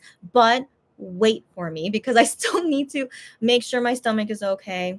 And also physically, I need to be okay. So right now, the snacks are just sitting in my house. Hopefully can last a while, but it's only been a few days, so I don't want to believe they'll expire anytime soon. I know one of the things I got from another friend, it has a short expiration date, but regardless, yeah, all these snacks I'm really hoping will be okay. And so hopefully look out for me later when I could do a mukbang of all the Singaporean snacks. So that's hopefully soon. So anyways, I meet with Sylvia, and then she was so nice. She also helped me with the taxi because I had a sad experience with a taxi earlier that day. So I was telling her about it, and then she was helping me with it. It's like, just in case if something bad happens, she would be here to help me. And I'm like, thanks, buddy. But I'm like, no, you should go home already. But Sylvia was very, very nice. And so I was just very touched by it. And my mom said she was very nice too. So was very, very nice to meet Sylvia for the first time. So I just thought to let you guys know. Let's let you guys know about that.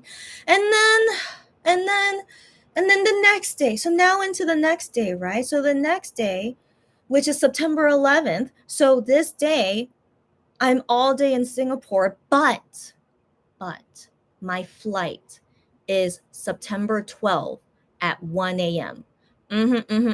I knew this going in. I bought the plane ticket. I knew this going in. All right. I chose this. All right. Now, the reason I chose it is that my mom in general can't stay on a vacation too long, but also her friend as well. And so they can't stay on vacation for a long time. And so as I was looking at the flight tickets and the times, I'm like, I guess based on everyone's time schedule, this is technically the best schedule. So we had all day in Singapore on September 10th, and then technically all day on September 11th, but we leave at 1 a.m. So I was just thinking, well, Singapore airport, isn't it the number one airport in the world? I think so, right? I think so. And so anyways, I was just thinking, yeah, we can spend all day at the airport. I'm pretty sure it's possible. And so I was talking with my Singaporean friends too, and they said, yeah, it's very possible to spend all day there. And I'm like, okay, that's so easy. And so the main thing about this trip is to take it easy, not stressful. And so I just felt like that's really convenient that I picked these days anyway. And so the last day of us in Singapore, but 1 a.m. flight is just stay at the airport all day. And so that was the plan. I was at the airport all day on September 11th, but I also saw more Singaporean friends. And so two more Singaporean friends came to visit me at the airport. And I'm just like, sure, buddies, I'm here all day. If you want to come visit me, go ahead. And so they visit me, and then we chat for a long time because one of them, I haven't seen her in like years. So like years. And so all these Singaporean friends, I knew them through my K-Shopper. So they're all technically customers, but they're all my friends. All you guys are my friends. If you're a customer and like you're a really good customer, you're a friend to me. It doesn't matter. Okay, so anyways, but to my mom, I have to say like, yeah, they were my customers, but they're like my friends now too. But my mom still thinks, and I was like, oh, but you were like working with them, and I'm like, yeah, but So anyways, just all you guys are my friends. And so anyways, so two friends came to hang out with me in the airport too. And the thing is, me and my mom on this day, I don't know what was going on with her, but the thing is, me and my mom, we've always had clashing personalities. We just are. So our personalities are similar, me and my mom, but I would like to say that I'm a little bit better because I can control it better while my mom can't. And so when my mom can't control it, it's so frustrating. And so I do my best to manage it when she's being super frustrating because she can't control it. But me too, I have a limit. And so at some point, my mom was really, really, really annoying me on this day. And I'm just like, Mom, you need to so I sometimes I have to put my foot down with her, but when I put my foot down, it kind of causes more tension, sadly. But I had to do what I had to do because she was really, really, she was being so difficult today. And I have no idea what was going on with her to just randomly be so difficult today. And so anyways, this was before the friends came, thank goodness. And so this was before the friends came, but before a friend came, I warned her, hey, me and my mom is like, we're kind of like, there's like some tension going on. Like she's like really being annoying right now. And so like I warned her before coming, like it's not very comfortable right now, but I did my best to try and like make it feel good between me and my mom before the friend come join us. And it was just so stressful. Again, I don't want to go travel with my mom anymore, but I don't want to travel alone anywhere either. But it's just so my mom being the main reason that I was so stressed on this trip. And so anyways, I did my best to manage my mom being annoying and whatnot. But then once my friend came and like me and my mom were still like kind of iffy, but after a few hours and like me chatting with my friend and like just getting used to things, and then also the Singaporean friend was helping us find other things in the airport. I don't think I would have found them if she wasn't there, and so I was very, very thankful for that. Like it was all worked out, thank goodness. I had Singaporean friends to help me at the airport, and we did lots of things and hung out and whatnot. Yeah, but the thing is, I'm not sure if my mom was bored, but in all honesty, there's nothing else she would have done anyway. So I would like to believe, it's okay. I think, but there were times when like me and my friend we went shopping for some things while my mom stayed at a cafe doing whatnot. So yeah, and also the thing is my mom can't walk a lot either. So it's not like there's a lot of active things we can do together with my mom anyway. So I think she was okay. I think so. She tells me she was okay. I would like to think so. But she did say one funny thing to me. So it was after my friends left and she said to me, did you plan to go to Singapore only to meet your friends? I'm like, no. Yeah, so she because I met technically three friends, but then also one customer. And so she felt like, I planned this trip to Singapore only to meet friends. I'm like, no, mom. I honestly wanted to go to Singapore just to go to Singapore, but it just coincidentally many people want to meet me, which is fine. So anyways, so my mom was like suspicious about me, like you only wanted to go to Singapore to meet people. I'm like, no, mom, it's just they want to come see me and it's totally fine. I am totally open to anyone that wants to see me, but it's not something I would seek out. Of course, number one is just to enjoy the country. And so anyways, so my mom was being silly with that question. But after she met the three friends, and so after she met them, she's like, oh, they're all very nice people. I'm like, aren't they usually? My customers slash friends are nice people usually. And I have bad ones, as you guys know, but usually they're all nice people. And so she was like kind of like a little bit worry, because she's like it's kind of stranger danger, like don't trust everyone, even people that you used to work with, which I can attest to that. Some people I used to work with and then suddenly they become a bad customer. So I totally understand my mom thinking that way, like don't trust too much,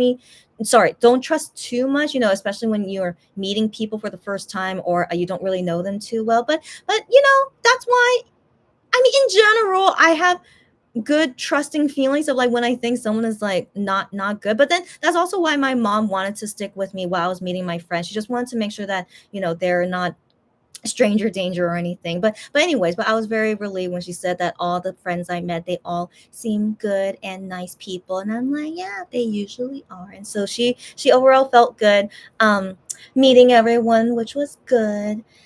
And then yeah, and then so the two Singaporean friends I hung out with at the airport, they hung out with me up until the last moment, up until I went past security. They're too nice. Like my mom was also worried, like, are they really okay to stay up until this? Like, because our flight is 1 a.m. So we didn't go to the security until like 10 p.m. And so yeah, but they were like, it's totally fine, it's no big deal, blah blah blah blah. And I'm just like, okay, guys. And so yeah, they stayed with us up until the end.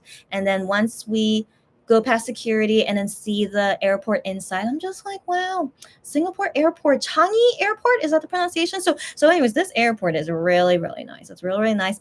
Outside it's basically a big old shopping mall and lots of restaurants and a big old fancy waterfall.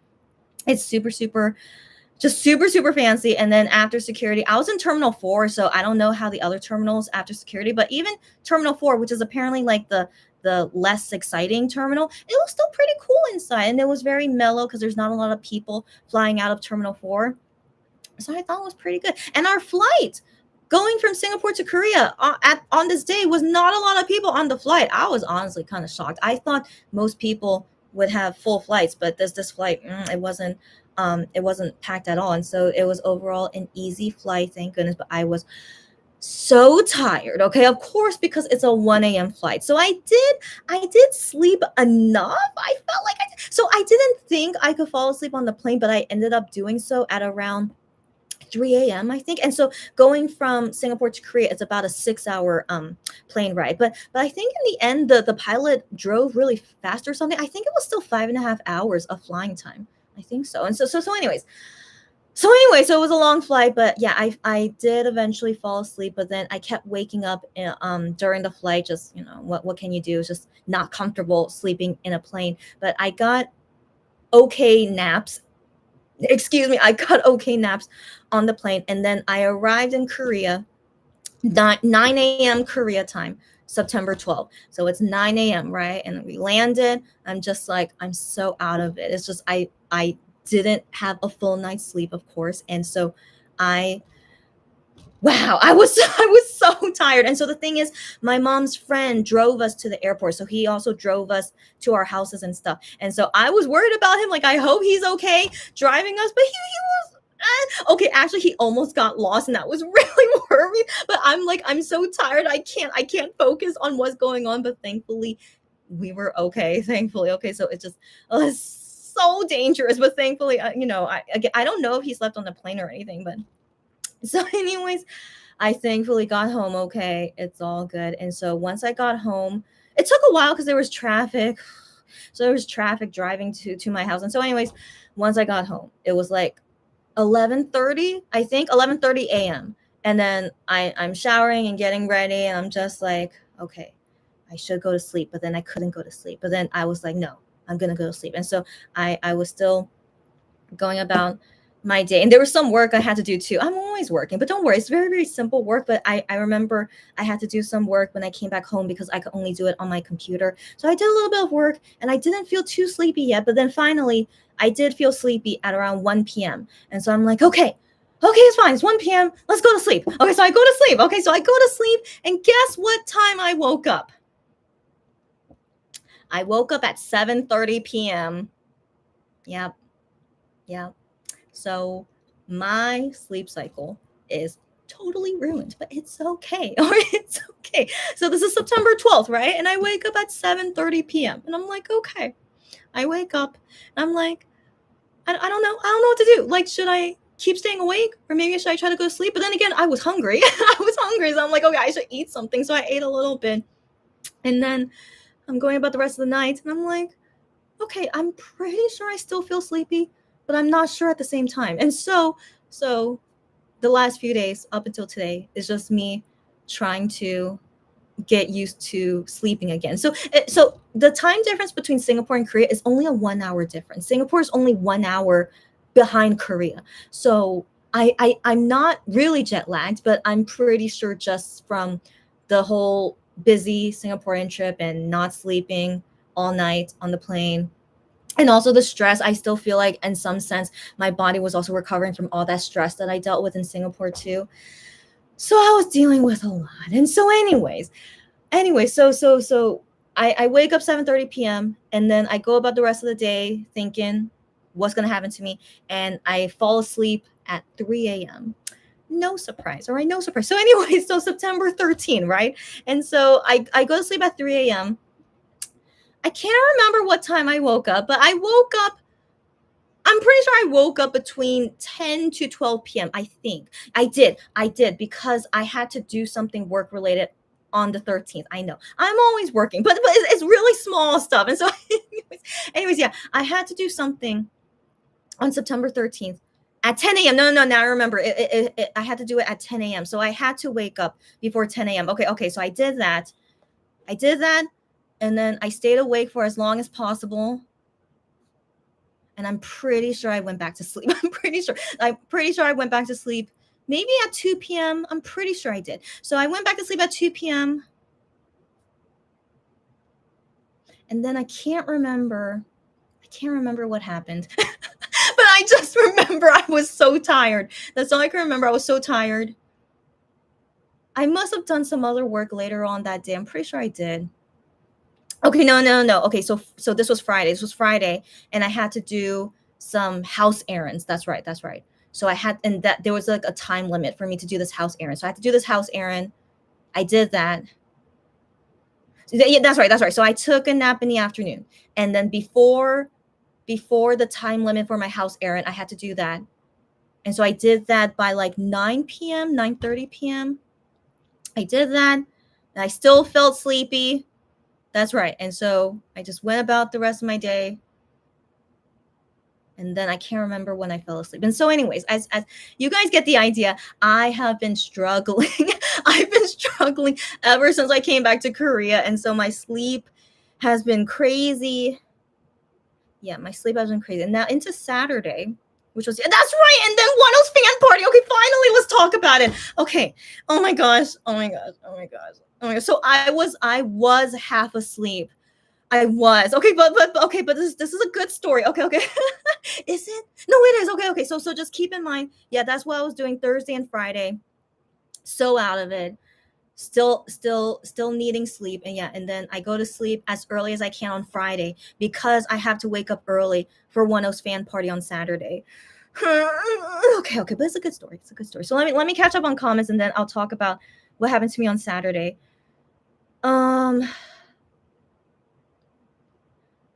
Okay, so Jennifer says, I'm glad that Christy found effective exercise. Thank you for saying that, and I hope you guys do too. You hate running and walking. I totally understand. Who likes it? Okay, I totally understand. But you do Pilates, yoga, and swimming. That's really good. That's still very active exercise, so no worries. So if you can do other things that's very active and is healing for you, then it's all good. Excuse me. And you do that for stress relief. That's most important. And then enjoying the gym life. Thank you. I am. And so I do feel like how much I'm paying for this gym membership, I don't know. So I feel like it's an okay price. So when I asked my brother about it, how does it compare to a USA gym membership? He said it's about the same. And I'm like, okay, good to know. So it's a reasonable price gym, but not cheaper than usual. And I'm like, okay, but I can afford it is all that matters, and it's giving me good health benefit, and that's most important. And so I'm enjoying it, and hopefully can maintain this gym life as long as I can. I mean, I should do this for the rest of my life, shouldn't I? We should, right? But yeah, but I wonder, will I? But I want to believe I will. I want to believe. And anyways, but exercise is very important. 1 minute from home is super good location. I know it's only a minute walking from my house is very, very good. Yeah. So I was glad I found one nearby, because I think this gym opened like I'm pretty sure it didn't open long time ago. I think it opened within the last few years. And so I'm really glad that it opened recently. And then now I join it and support their business so that they stay there. So all good. Yeah. Jennifer says most Asian country summer is so humid and hot. Oh my gosh. Yeah. I mean, except for Sapporo, right, Jennifer? Except for Sapporo is one of the rare cities that doesn't get super hot in the summer. Except for that, all Asian countries are this hot, right, guys? Yeah, got that right. And so Sapporo, yeah, turned to autumn last week. 15 to 20 degrees. Should I just run away to Sapporo? But I can't afford it. But I need to talk about this later. But I really want to run away from Korea summer next year. I really do. And so I'll talk about that later. But yeah, you're so lucky, Jennifer. Just I hope that comes to Korea soon. And you saw the news that Tokyo or Osaka, the southern half of the mainland of Japan, is still hot right now. Yeah, I can believe it. I just Osaka, that the number one hottest place I've ever experienced in Asia. No, thank you. Yeah. So no, thank you. So anyways, and then fruits. Oh no, see, that makes me sad. So the downside of really hot summer. So farmers are struggling because they can't grow fruits because of the hot weather. And so maybe Tokyo and Osaka, it's still 32 to 35 degrees. Yeah, that makes me very, very sad. And so guys, yeah, just we have to take care of the environment, and yeah, the farmers, I hope that they can recover once the weather gets better. So yeah, it's tough, so everyone stay safe out there, and yeah, please, we need cooler weather, yeah, hopefully soon. And then Sylvia says, I wouldn't say that customer service is good here. You say that as a Singaporean, so do you understand me? Like, I always feel bad saying something like not so nice, but it's my honest opinion. Like that still stands out a lot to me of how it was interacting with Singaporeans and customer service. And so Sylvia, if you say the same thing, that's really good to know. And so yes, she says it's not good in Singapore, but she thinks it's just how people talk here. It's very, very, very possible. Yeah. So it just felt like just the way it is, but it was just still very new to me to experience customer service like that. And yeah, just the way they talk there is very okay. But here's the thing. I took many taxi rides in Singapore because it was just easier for us as 3 people. So I met some taxi drivers that never talk the entire time, and that's okay. I don't want to force anyone to talk, and I'm just here for a nice taxi ride. So I met some taxi drivers that never talk the entire time. But at the end, I always say thank you and have a good day, and they would usually say back to me thank you. But yeah, it's so interesting. Like, I've met drivers who are completely silent, but I met some drivers who want to talk to me. So I never start a conversation because I'm personally just really stressed, and I'm just there just to enjoy the ride and just go to my location. And so sometimes the drivers would want to talk to me, and so I don't blame them if they're driving all day and they want to chat with the passengers. Why not? And so I'm very okay to talk with people if they first want to talk with me. And so I'm a chatterbox, as you guys know. And so when they would chat with me and then they ask me like where I'm from or like where we're from, and we're from Korea, but I'm from USA, all that stuff. And I asked them like, oh, like how's it I asked them about how's the weather in Singapore, like even in December, is it still hot? And they're like, yeah, it's still hot. And so I remember one driver said to me, in December, we just hope that it rains. And I'm just like, oh my gosh. And so they hope that it rains in December just to, like, I don't know, cool things down or something. And so yeah, so I remember some nice drivers like that, and so that stays in my memory. But then everyone else I talk with, that was in customer service related stuff, just yeah, just I don't know, just it was just very interesting to experience customer service that way. I've just never felt that way before in other countries. And so yeah, just I can't forget about that. But I can't say it's bad because I just felt like it's just with the culture of the country, right? Yeah. So as Sylvia says, just the way they talk there. But yeah, it was just very interesting to experience, and like no one really wanting to help me. It's not, I mean, not that they don't want to help me. By me, if I ask, they help me. But it's just very, it was just very interesting. Yeah, yeah. Yeah. Oh, and then Sylvia says, even you guys as Singaporeans have bad experience sometimes. Okay, that's good to know. That's good to know. And so, you just have to go with the flow, right? And so that's how I felt like with it. Yeah, it's very interesting. And so welcome. I don't know how to say your name, but no, I know Korean, but I'm not sure how to say your name. But welcome. So you're Korean, but I assume you know some English since you're writing in English, right? Yeah, so hello to you. And the YouTube algorithm recommended my channel. That's hilarious. So I haven't done a new video in like 2 months, and so I'm surprised the algorithm brought you here. So welcome. And so this person asked me, am I Korean? And so I'm ethnically half Korean and half Chinese. So that's ethnically. My dad is Chinese, my mom is Korean, and I was born and raised in the USA. So that's why I'm fluent in English. It's my native language, actually. So yeah, but I live in Korea. So I live in Korea now with my mom, and my Korean language is okay. I still can't say I'm fluent, but I'm very okay with my Korean ability, but I wish it could be better. But I have only myself to blame of not getting better. But but I'm very okay with my Korean level now. And so anyways, if you're curious about anything, feel free to ask or whatever, and just enjoy my catching up of just talking a lot. But yeah, I usually only talk in English on my YouTube channels, just FYI about that too.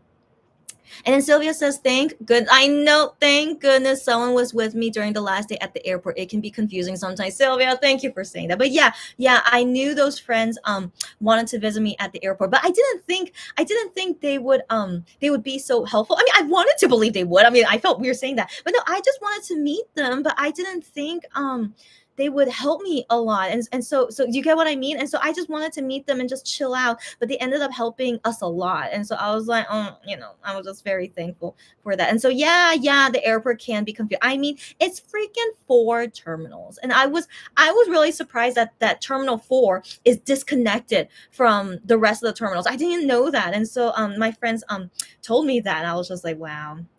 That's why. So yeah. So I'm all good, and definitely I would have been more lost if they weren't there to help me. So thanks, you guys. Whoever I hope they will see this later. And so anyway, so the 2 friends that helped me, thanks you guys, and hang out with me all day. Yeah, so I'm just very, very touched, to meet such wonderful people through my K-Shopper, even though, as you guys know, as I just mentioned, I meet some bad people through my K-Shopper, but it's really nice to meet a lot of good people through my K-Shopper. In general, if you're a K-pop fan, in general, I think we're all in general nice people, but you guys know some K-pop fans are not great, and the customers that weren't good to me are K-pop fans. And so what can we do? So but anyways, focus on the positive. I'm really glad to know and meet a lot of good people. Yeah, so I'm glad to. Okay, so moving on. Saturday, right? So Friday, I still was like a zombie on Friday. I still needed to sleep a lot. I had to do some errands, but I did my best with that day. But I was still so tired. And so the thing is, in the back of my mind, I'm like, wait, I'm gonna go see Wano tomorrow, but I'm thinking, I'm so tired. I'm so tired, but I have to go see Wano, of course. And so let me start from the beginning. First off, he came back September 4th, right? And when did they announce this fan party? September 6 or 7? Something like that, right, guys? And I'm just like, Wano, are you kidding me? I'm just like, Wano, why would you do this so fast? But I can't blame him. I can't blame him. And so he must have been preparing for this last month before coming out of the military, because he's in social services, so he has day offs on the weekends and national holidays, so I can believe that's when he's preparing all this. And so anyway, I'm just like, why no, it's only been a few days, why are you doing this? And so I knew booking the Singapore trip, because I did this in 2023, I knew it was going to be 1 week after Wano comes back. But I'm thinking, come on, Wano is not going to do anything. I was hoping and I was banking on that. Like, why would Wano do something 1 week after he comes back? Why would he? Right? So I wanted to believe this was a safe bet. I go to Singapore. And so the reason I decided on these days to Singapore, I honestly can't remember.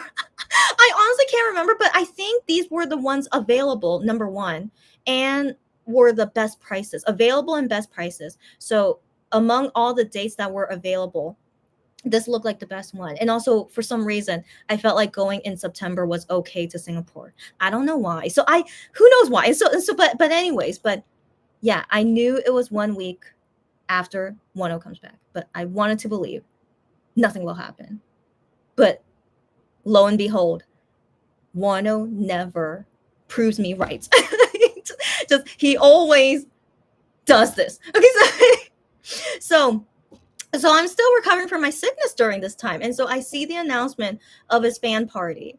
I'm just like, oh my gosh, no, I do not want to think about this. I'm recovering from my sickness. I'm going to go to Singapore soon.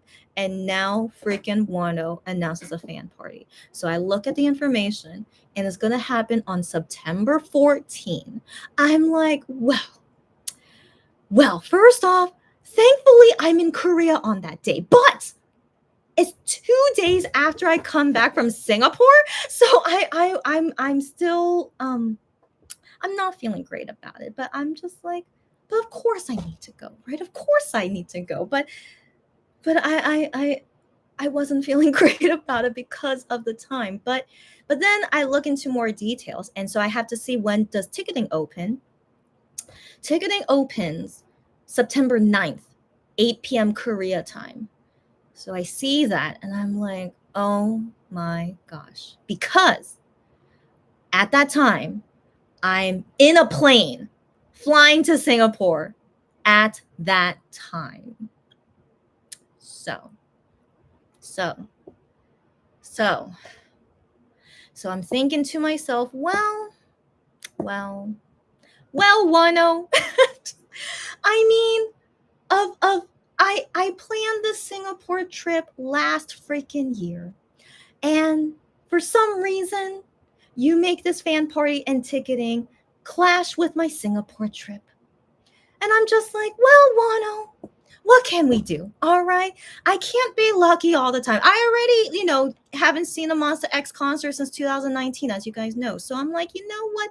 Just let the bad luck keep going. So I personally didn't think I would be able to get a ticket. So I saw how big the venue would be. I think it holds like 500 people, but I'm not too sure. I think maybe I'm not too sure, but let's say 500 people. It's definitely not a lot. So I'm thinking, there's no way. Come on. Of course, Wano has at least 500 fans in Korea, right? Come on, right? So I'm like, it's whatever. It's okay. It's okay.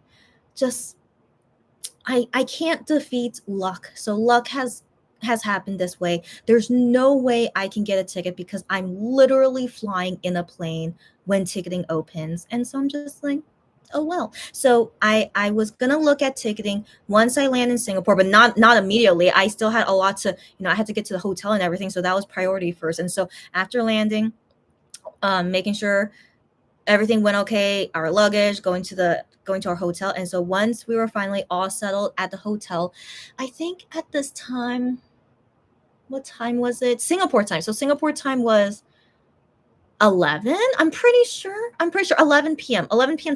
Singapore time. So that's midnight Korea time. And so I'm already thinking it's I'm not gonna get a ticket. But just finally when I remembered, oh my gosh, I have to check tickets. So I check it. I'm no expectations. I check it. Shocking. Very, very shockingly, there was 250 seats available. Now, again, I don't know how many total seats it is, but as I'm looking at the seating map, I feel like it's 50% sold, I think. So that's my guess. That's why I think it's probably 500 seats total. So anyways, but this is only for one time. So so there's 2 p.m. and 6 p.m. So I'm like, are you kidding me? Are you kidding me? 250 seats available. So I'm like, okay, well, I guess I'm going, right? So I guess I'm going. So I'm taking my time I'm taking my time looking at what seats are available because I want to get the best seat, of course. And so most of the ones in the middle was all sold. And so as I'm seeing on the sides, I personally um like to sit all the way on the side where there's only one person next to me, and then I have like the aisle next to me because I personally would like to sit next to less people. I'm slightly introverted. I just want to be away from people. But then again, I think because of COVID made me this way, but I like to be as far away from people as possible. And so the only seat closest where it was all the way on the side was it was near the back, but not really. Not really. So I was row O. So if the last row is Z.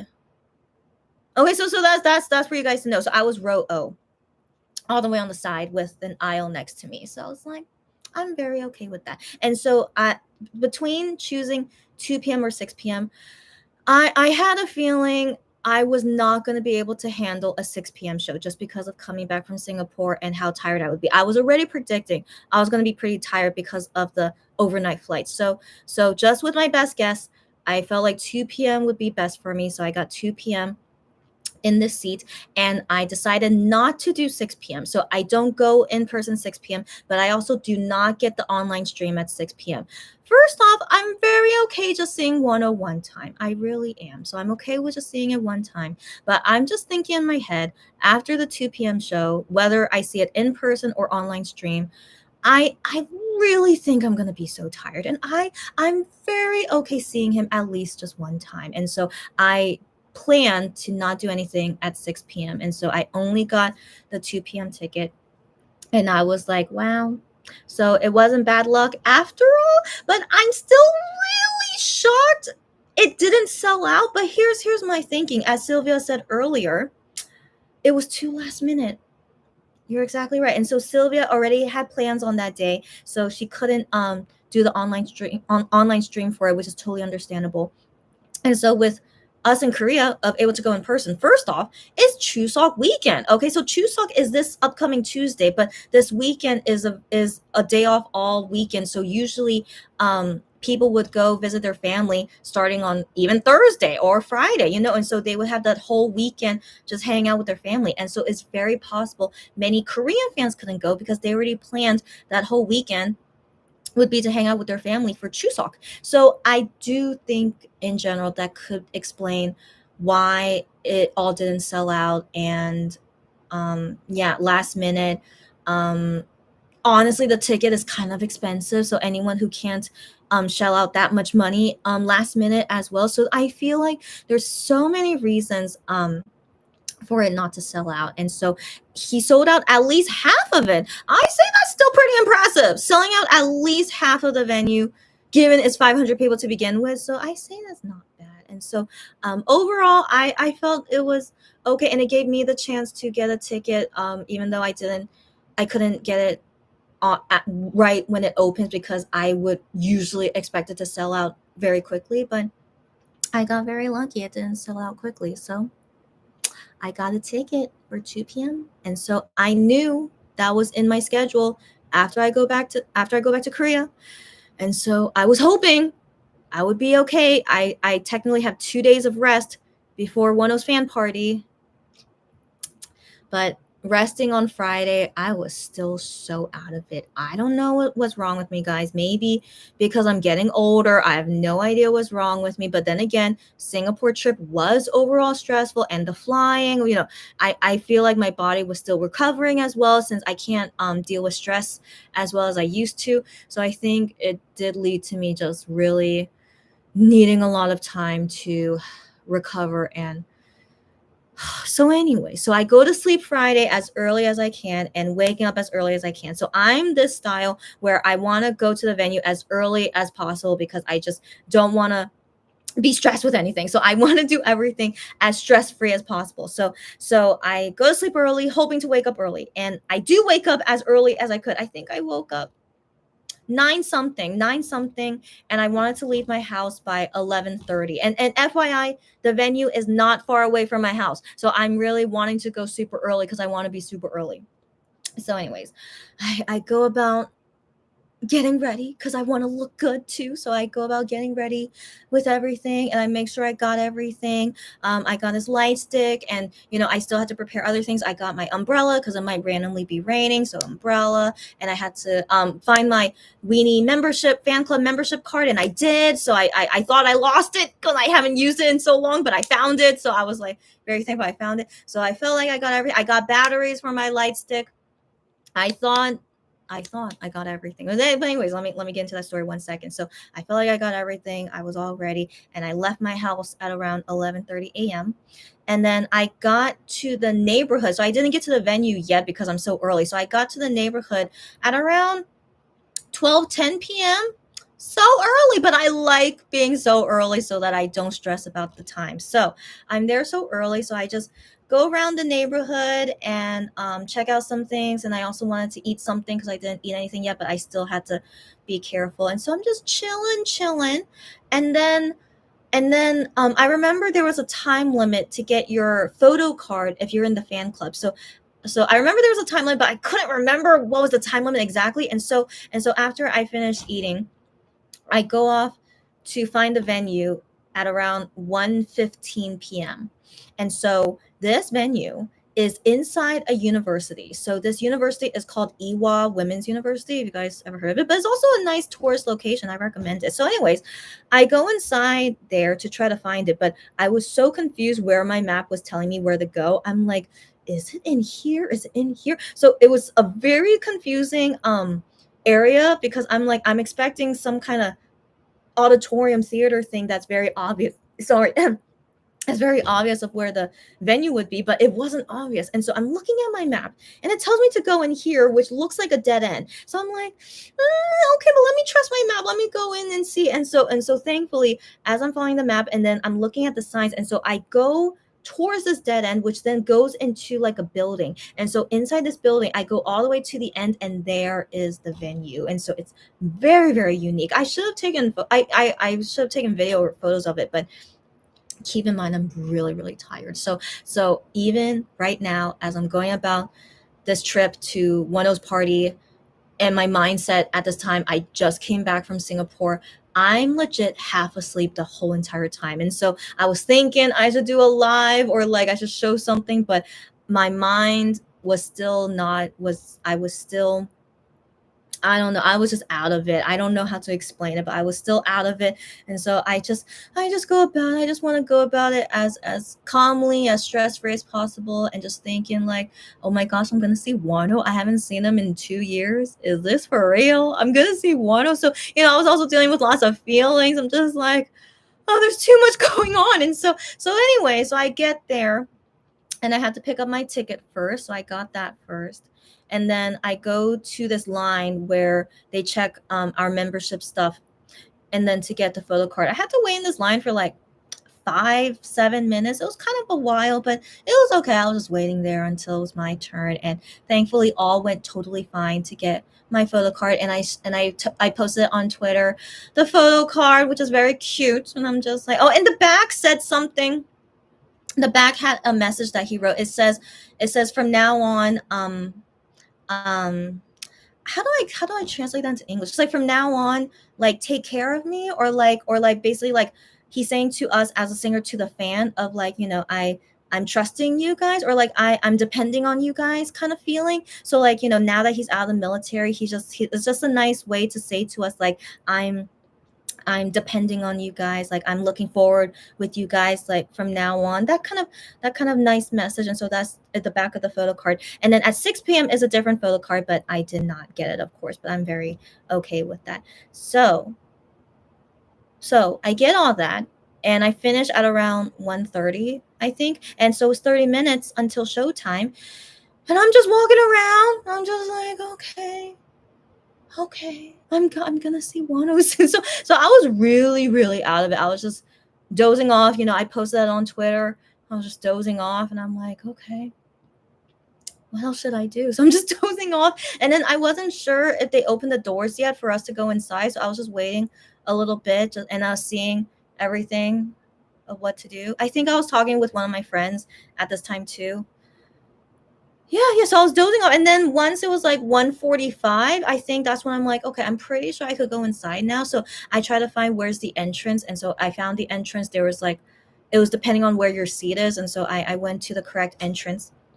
And then when you go inside, the first thing you see is this person who's giving you a bag and a slogan, a paper slogan that's for to hold up during the encore stage. And so when I see this bag, I'm like, oh my gosh, what is this bag for? So I should have gone the bag, but I can't. But it's a white bag, and it says "Welcome Back, Weenie" on it. And I'm just like, oh my gosh, why no? Preparing a little gift basket for us. And so I didn't look at it. Yeah, so I just got it from the staff first, and then I go find my seats, and I find my seats, and I'm inside, and I'm like, wow. So it's a very cozy, nice theater. It's like so don't compare it to a concert venue. It's like if you go see a presentation.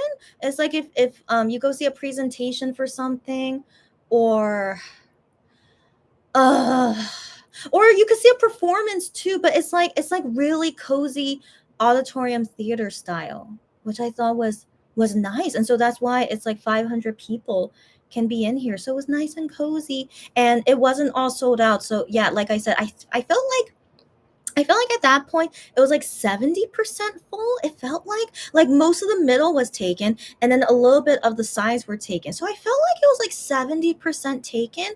So that was good, I felt. But actually, I thought there would be someone sitting next to me. There was no one sitting next to me. So I was super surprised. So I had this whole row to me, and I was all the way on the side. So I just had the aisle here. This whole row is for me. I was just like, cool. So I just put my bags on the seat next to me. I was just like, cool. So I thought that was really cool. And so now, sorry. So now we're waiting. Now, yeah, we're waiting, but I'm looking inside the bag. So I look inside the bag, and I'm like, is this a t-shirt? Is this a t-shirt? Yes, it is. So I was like, oh my gosh. And so first off, the ticket price for this, in terms of like comparing it to US dollar, is it costs about $100 for this ticket price. And given it's just a fan party, it's a little bit expensive in my opinion, because it's just a fan party. Like this is usually how much it costs for like an actual concert. But then concerts these days, I think sometimes they go up to like $120, $130. IM's concert ticket, I remember it was expensive. I think it was like 130. And so anyway, so I understand the price for it, but still for a fan party where it's not a legit concert and it costs about $100. So I was like, pretty pricey, but it's for Wano, and I'm like, it's no big deal. And so of course, and thankfully I can afford it. As long as you can afford it, then it's no big deal. But of course, I don't condone, what's the word? I don't want anyone to feel like they have to buy a concert ticket. If you can't afford it, don't go. Don't worry about it. And so yeah, so I speak for myself. I thankfully can't afford it, but it's still like a big blow because it's like, man, it's so expensive. But I do it for Wano. I do it for any MX guy, as long as I can afford it. It's no big deal. But anyways, but it's not cheap, right? And so yeah. So I knew that going in, but I'm like, it's for Wano's, no big deal. But then I see this gift bag, and we get a free T-shirt. Never in my life have I ever been to any K-pop place that gave me a free T-shirt. Never. So I was shocked. I was shocked. And so I don't know how much it costs to make this T-shirt, but I mean, doesn't a T-shirt they usually sell it for like $30, $40, right? And so so I was already so touched. I'm like, Wano, are you kidding me? Like, this is something they should sell as merch. Why would they not want to sell it as merch? But instead, they give it for free for us who's going to his concert. A fan party, I mean. Anyways,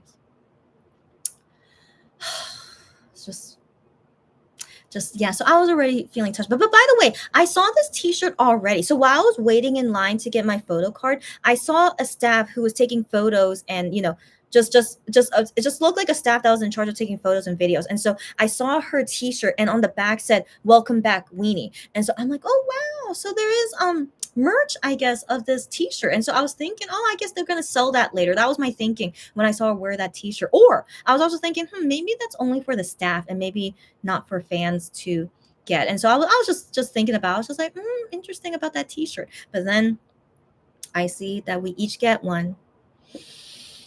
We get it for free, or technically we technically paid for it. I don't know, but it's for free technically. So I'm just like, wild. So I was already like, Wano, you're too much. And so anyway, so the front just says Weenie right here, like a name tag, which is super cute, right? And then the back, can you see? Hold on.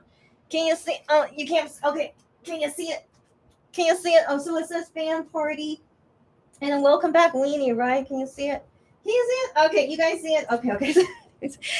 Anyways, it's a very simple black and white T-shirt, but it's very meaningful, right? It's very meaningful, and I don't know how it'll be in the wash. Usually, when I wash white things, it's kind of hard to make them last. But I'm thinking, yeah, I don't need to wear this outside. I kind of think is a nice shirt to wear only indoors, and it's super big. Can you see? But I appreciate that it's big to accommodate for anyone's sizes, right? And so this is an extra large. So I want to believe all the fans got one size extra large. So yeah, so I it's too big for me anyway to wear outside, and so I just yeah. So hopefully I can preserve it for as long as possible. But I'm also thinking, wouldn't they want to sell it later? Maybe. I don't know.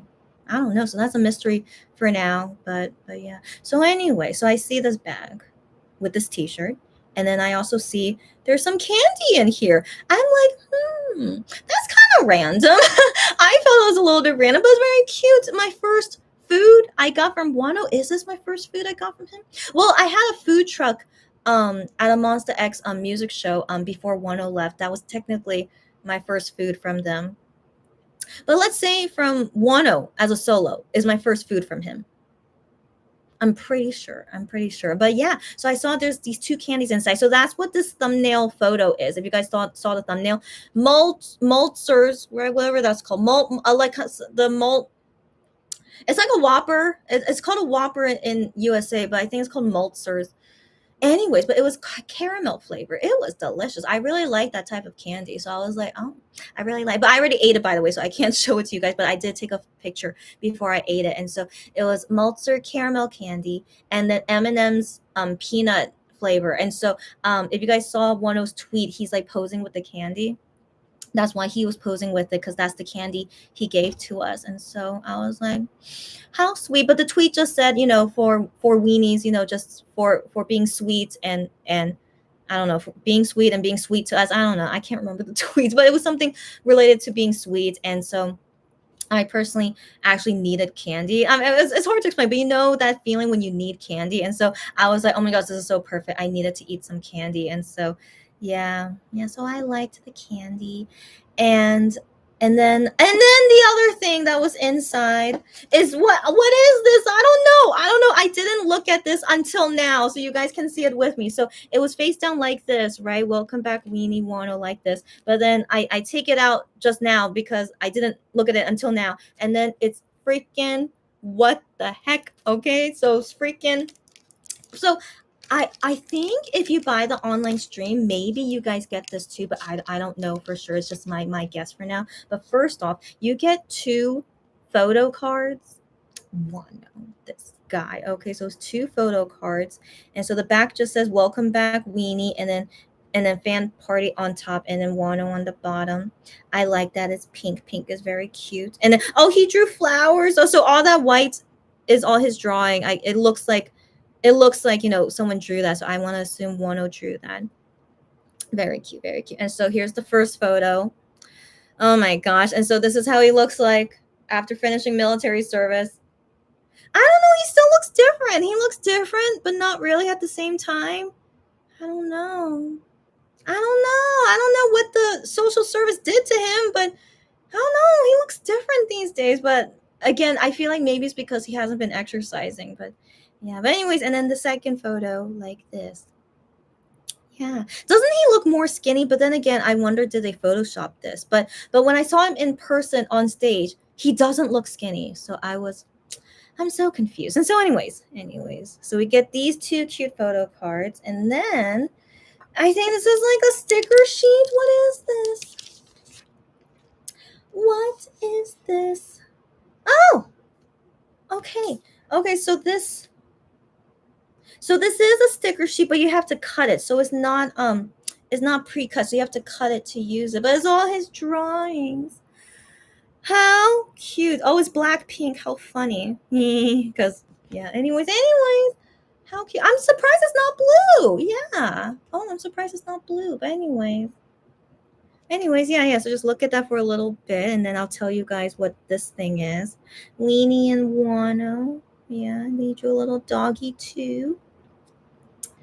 Cute. I wonder if he likes bunnies and dogs, because he drew here, look, a bunny and a dog here. I mean, we know he has a dog, so yeah, maybe he's I don't know. So maybe he likes dogs now. So anyway, so it says here, this little thing, it looks like a little diary basically. So it says here, September 14th, Saturday, the weather is a sun. So he drew a sun there for the weather. Yeah, so I guess he represents himself as a dog. I guess so. I didn't know he's into dog as himself, because we know Minhyuk is a dog. So that was very interesting. So anyways, he drew himself there, and then Weenie's here with their light sticks. He drew. That's very cute. He's really good at drawing, so it's nice to see his drawing again. So he also wrote for the description here. I don't know what that word is, so let me look this up in the dictionary. 1 second.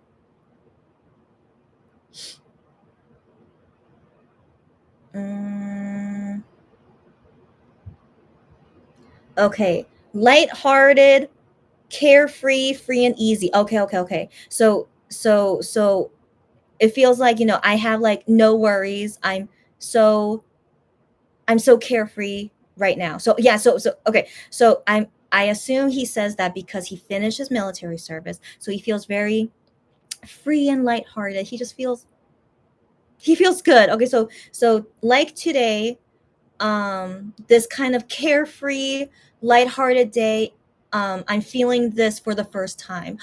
Oh, and then he says, from now on, the time that we will spend together, I'm excited about it. Like I'm feeling, butterfly, fluttery, excited about it. That's right, Wano. That's right. No more hiatus. We're gonna see Wano all the freaking time, which he's famous for. That we will see him all the time. And so that's why Aparin was like, I'm okay with military service, because we will see Wano all the time. I mean, he freaking did a YouTube video once a week for 1 year and 9 months, which is wild. Okay, so yeah, so Wano will make sure that we see him all the time. So yeah, so that's why I didn't feel like I needed to see him at 6 p.m. anyway. So yeah, we're gonna see him all the time. And then this is just a postcard of all his photos here. That's it. And it says here, welcome back, Weenie, again. Oh, how adorable. How adorable. But yeah, guys, Wano is back and he's not going anywhere. I mean, unless he ever wants to retire. I'm always prepared for anything. Like, I don't want to think anything is really forever. I mean, we all will pass away at some point, okay? But I know, don't think about it, but I mean, we will one day, right? And so always thinking that way, like nothing is really forever. But also, like, our jobs, our career, like we will retire one day, right? So anyways, but when it comes to being a K-pop fan and K-pop singers, and whenever they want to get married, I don't know, I always have in the back of my mind, like, I like them as a fan and able to see them as much as I can, but I'm okay to let them go when it's time to let them go. You guys feel me? But if you don't agree with me, it's okay. But I think this is part of my growing up phase I'm into these days, is that I feel more. I also feel more carefree, as Wano just said in his diary entry. I also feel that way too. Like, I like all these singers a lot, and they've been a big part of my life and still will be. And the thing is, like, I'm okay with wherever the future will happen, with whatever. I don't know, I'm being so weird these days, but I do think after dealing with their long military break, and also I've been into this new K-pop group these days, but in general, I'm always like, I'm very open to, like, let go. Anyways, let me talk about that next time. So I get all this stuff in the gift bag. Yeah, so that was it. And I was just like, man, so sweet. It's just too touching. So I was already very touched. And so now I'm getting ready to see Wano, right? So I'm inside the venue. Now here's the thing. I thought I got everything, right? I have my light stick and everything. I did, but I forgot that in my Wano light stick, it doesn't have the thing where you put the batteries inside. Do you guys know what I'm talking about? If you have the light stick, it's like a contraption thing that you put the batteries in. So I forgot that in my 1.0 light stick, it did not have it. And so you might be wondering, how do I not have it inside? So the thing is, I sadly broke the one that was in my Monster X light stick. So FYI, don't keep batteries inside your light stick for a long time. Now, I've known this. I've known this for forever, ever since I deal with batteries and light sticks. I've known this, but it was a day when I used the Monster X light stick. I really can't remember when it was. Maybe it was for an online concert. I really can't remember. But I left it alone, and I just totally forgot to take out the batteries. Totally forgot. And so I can't remember how long it was, but after I realized, oh my gosh, I forgot to take out the batteries, it sadly broke the contraption inside. And I'm like, ugh, my dumb brain that forgot about it. And so everyone, please be careful with your light stick. Seriously, just don't keep the batteries inside. Always take it out when you're not using it. Always. And yeah, and just throw them away after you use it, because if the batteries are not full, sometimes it could ruin the light stick too. And so just throw them away after using it at a concert and whatnot. So I have one contraption gone, but then I'm like, oh, like, where can I find another contraption? But I'm like, oh wait, one of those light stick has the same contraption. I could just use that. And so I tested it out. Does it still work for the Monster X light stick? And it does. And so it's the exact same contraption. And so I'm just like, I don't need to replace it or like do anything about it. So I just would switch out the contraption thing whenever I need to use a light stick, because there's no way I would use a 1.0 and Monster X light stick at the same time, as we know. Okay, so I'm just like, yeah, it's okay, I just switch it out. And so I forgot that the contraption was in the Monster X light stick and not in my 1.0 light stick. So I totally forgot about it. And so I'm at the venue already and I'm like, oh, well. So I brought the light stick. I'm still going to use it, but it's not going to light up and that's okay. So I just hold it or I just wave it or something. I was just like, it doesn't matter. It's okay. And also there was no Bluetooth for his light stick at this venue anyway. So it's okay. It's okay. But I was a little bit disappointed that I forgot about it and I left my house so early.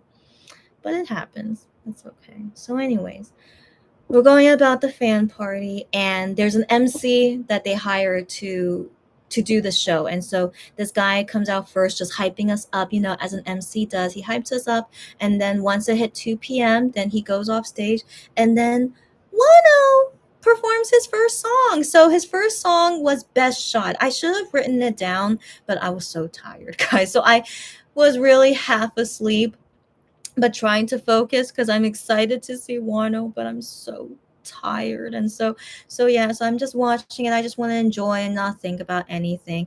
And I don't know if I was allowed to record anything. I think we were allowed, but I'm just like, it's okay. I'm so tired and just I'll see it on YouTube or Twitter eventually anyway from other people, so it's no big deal. So I remember he performed Best Shot, the first song. And then after that, he performed another song, but I forgot what it was. But if you guys know the set list, let me know. But yeah, so he performed. I think he performed 2 songs, and then it was a lot of talking stuff. So the first talking thing was there was this big bulletin board of post-its that fans write in of questions or stuff to say to Wano. And so before the fan party started, this bulletin board was in the main hall, where I got my ticket and the photo card. It was there in the main hall, and many fans were crowding around the bulletin board, writing their message and stuff. And so I'm just like, I'm too tired. I'm too tired. And it was crowded with fans anyway. So I'm like, I don't need to write anything. I'm good. And so I didn't write anything on this board. And so one was looking at all the post-its and he's picking the questions that he wants to answer. And the only one I can remember was that a fan asked him, when will your comeback be? And so Wano said, I wanna do my comeback as soon as possible. So he said that, and then another question asked him, hey Wano, like, is your comeback, can you give us a hint about like a spoiler, like, is it gonna happen when it's hot, when it's a little cold, or when it's super cold? So we thought it was funny, just how detailed she was, but not really at the same time of asking for this kind of spoiler. And so Wano read that and he's like, I feel like it will happen when it's slightly cold. So these are the hints about his comeback, is that he is preparing it right now. So he said that he's preparing it right now. And the time of when it will happen. He says something about the company, like blah, blah, blah, but I couldn't understand what it was. But it felt like he said something like, it depends on the company. Like he's not sure of the exact date because the company could change things last minute or something. But he feels like it will happen when it's slightly cold. So I think that means October, early November. But I don't think anything later than that. So because since he said only slightly cold. So keep that in mind. Hashtag one back is going to happen in no time. All right, guys. And I need to prepare for it too, like with shopping and me personally. But guys, I don't think I want to see him at music shows. Like, I'll apply if I have the time. It's not like I have time to go and that it's not at a exhausting time and that it's not super far away. So basically, from now on, I only want to go to a music show if it's very convenient and very less stress on me. I know, I'm changing, right? But the main thing I'm changing because of my feeling about all this, I would always want to go to all the music shows, of course, because they're so rare to go. And also for Monster X, when I was so sad that I couldn't go to any of their music shows anymore, like going to their music shows is very special to me. But as you guys know, every time I go to a music show, I'm so exhausted. I'm always so tired. Like, no matter what, I'm always so tired when I go to a music show, even though I love the experience and seeing the singers and just all the experience about it. But for the sake of me, and I need to decrease as much stress as I can in my life, music shows, sadly, is a very stressful thing for me to go to. And I've been through a lot of music shows already back in the day when it was so easy to see Monster X at a music show. But now at sadly my age and health, I can't do it anymore. And so if it's a super easy one to go to, as little stress as possible, and if I luckily get on the name list, then I will go. But if not, it's okay. And so, because I'm going to be more picky about music shows, if you guys don't hear from me going to any more music shows anymore, don't be surprised. It's my decision that I don't want to go to a lot anymore. And yeah, and I'm okay with it. I'm not as young as I used to be, So most of the fans that are going to music shows, they're like in their 20s, or some even older than me. Like, kudos to them. All right, kudos to them. But for me, sadly, I'm not able to handle it anymore, and I'm okay to live a stress-free, quiet life starting at 34. It's okay. So I honestly feel like a little bit I'm kind of retiring as a K-pop fan at this age, but I'm still gonna be their fan. I'm still gonna support them. I still want to talk about it with you guys, fangirl together, and just yeah, I'm just now starting to be more low key, and that's okay.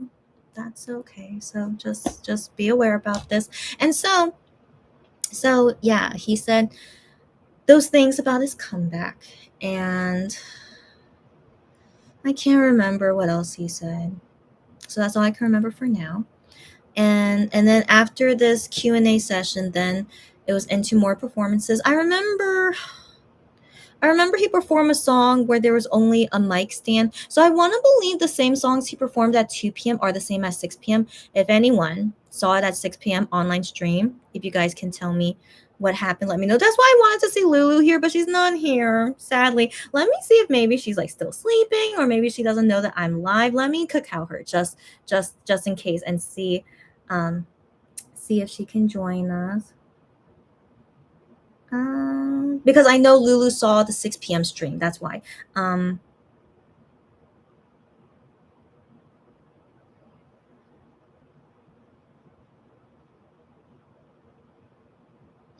Okay, we'll see. We'll see if she can join us. Okay, so yeah, so I remember he sang a song with a mic stand. I can't remember. I think it was what's the title of that song? I think he sang that. I just. That's all I can remember. But he danced to some other dance songs. I think he did. Did he do Devil? Did he? I can't remember, but I remember he did a lot of B-sides, which I thought was very interesting. So the only title song that he did was Open Mind. Yeah. Out of all his title songs, that was the only one he did, Open Mind. Yeah. I thought that was very curious. So he performed some more songs, and he doesn't change his outfit. So the outfit I saw him in was the same one all throughout the whole concert, and then only at the end, then he wears this T-shirt. So it was like brown pants with a white silky top that was like a little bit open here, and then a brown jacket, I think. So it was mainly like brown and white look. And the thing is, I thought he was more skinny, but then seeing him in person, he looks big, but I don't want to say fat. He's not fat, but he looks less slim. Let's put it that way. So but when he was working out, and as I was saying, he wasn't skinny. He definitely wasn't skinny, but he was just very fit and toned, right? So he was still big. So then how he looks like now is just less toned because he's not working out. So it's like the same Wano as we're used to, but it's just less fit. So he's not fat. I don't want to say fat. He's just less fit. That's what it looked like to me. But based on how his body seems like under his clothes, it looks like he's still muscular, but maybe it's like more fat than muscle on him right now, maybe. Because he did mention how while doing social service work, he couldn't exercise often. He said that, and that the food that he was eating, it was really good, and like it made him like gain more weight. So he said things like that, and that now that he's finally done with that work, he wants to go back to his normal way working out and lose this fat. I think he said that, but don't take my word for it again, because I was half asleep during this whole entire time. But I remember him commenting about, because of social service work and not exercising often, that he's in this current physical condition, but he still looks fine. In my opinion, he still looks fine, but I don't blame him if he wants to get back his muscle again. So I think he can do so in no time. He'll be fine. I think so. Yeah. So I remember he said that, and then he still dances the same. So since I haven't seen him in 2 years, I couldn't remember how exactly he was as a performer. I mean, 2 years is a long time, and so I couldn't really remember how it was seeing Wano the performer. And so while I'm watching him perform, I'm like, oh my gosh, yeah, I kind of forgot that Wano is such a good dancer. Like he's really so good. And so even being gone for 2 years, he is still dancing like he usually been. And so I was just very impressed that he still has it. He's still as always born to be a singer performer. And so he was doing great.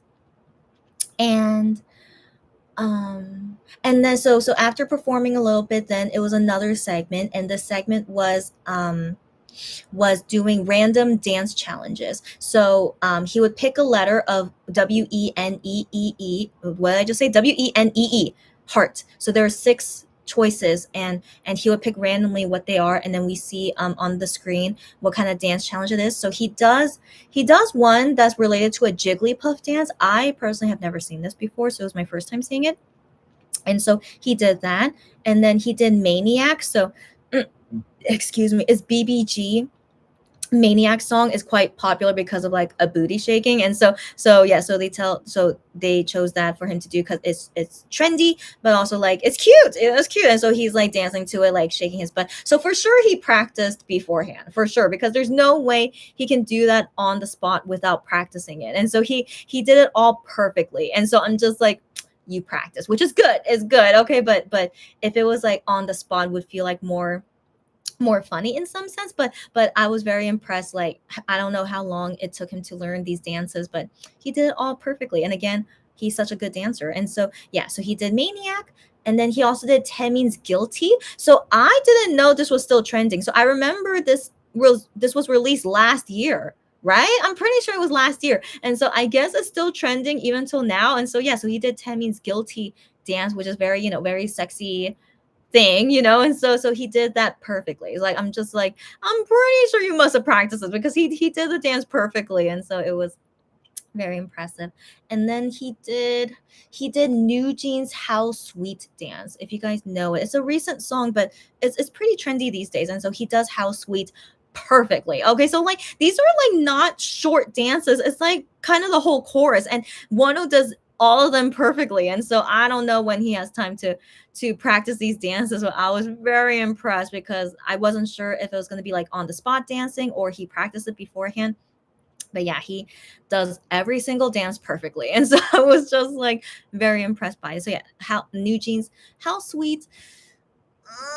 And then the other dance is by not a Korean singer, but I can't remember what it was, because I'm only familiar with Korean songs, and so I can't remember what this was. But it's a trendy thing, but I can't remember it. And so he did that dance perfectly as well.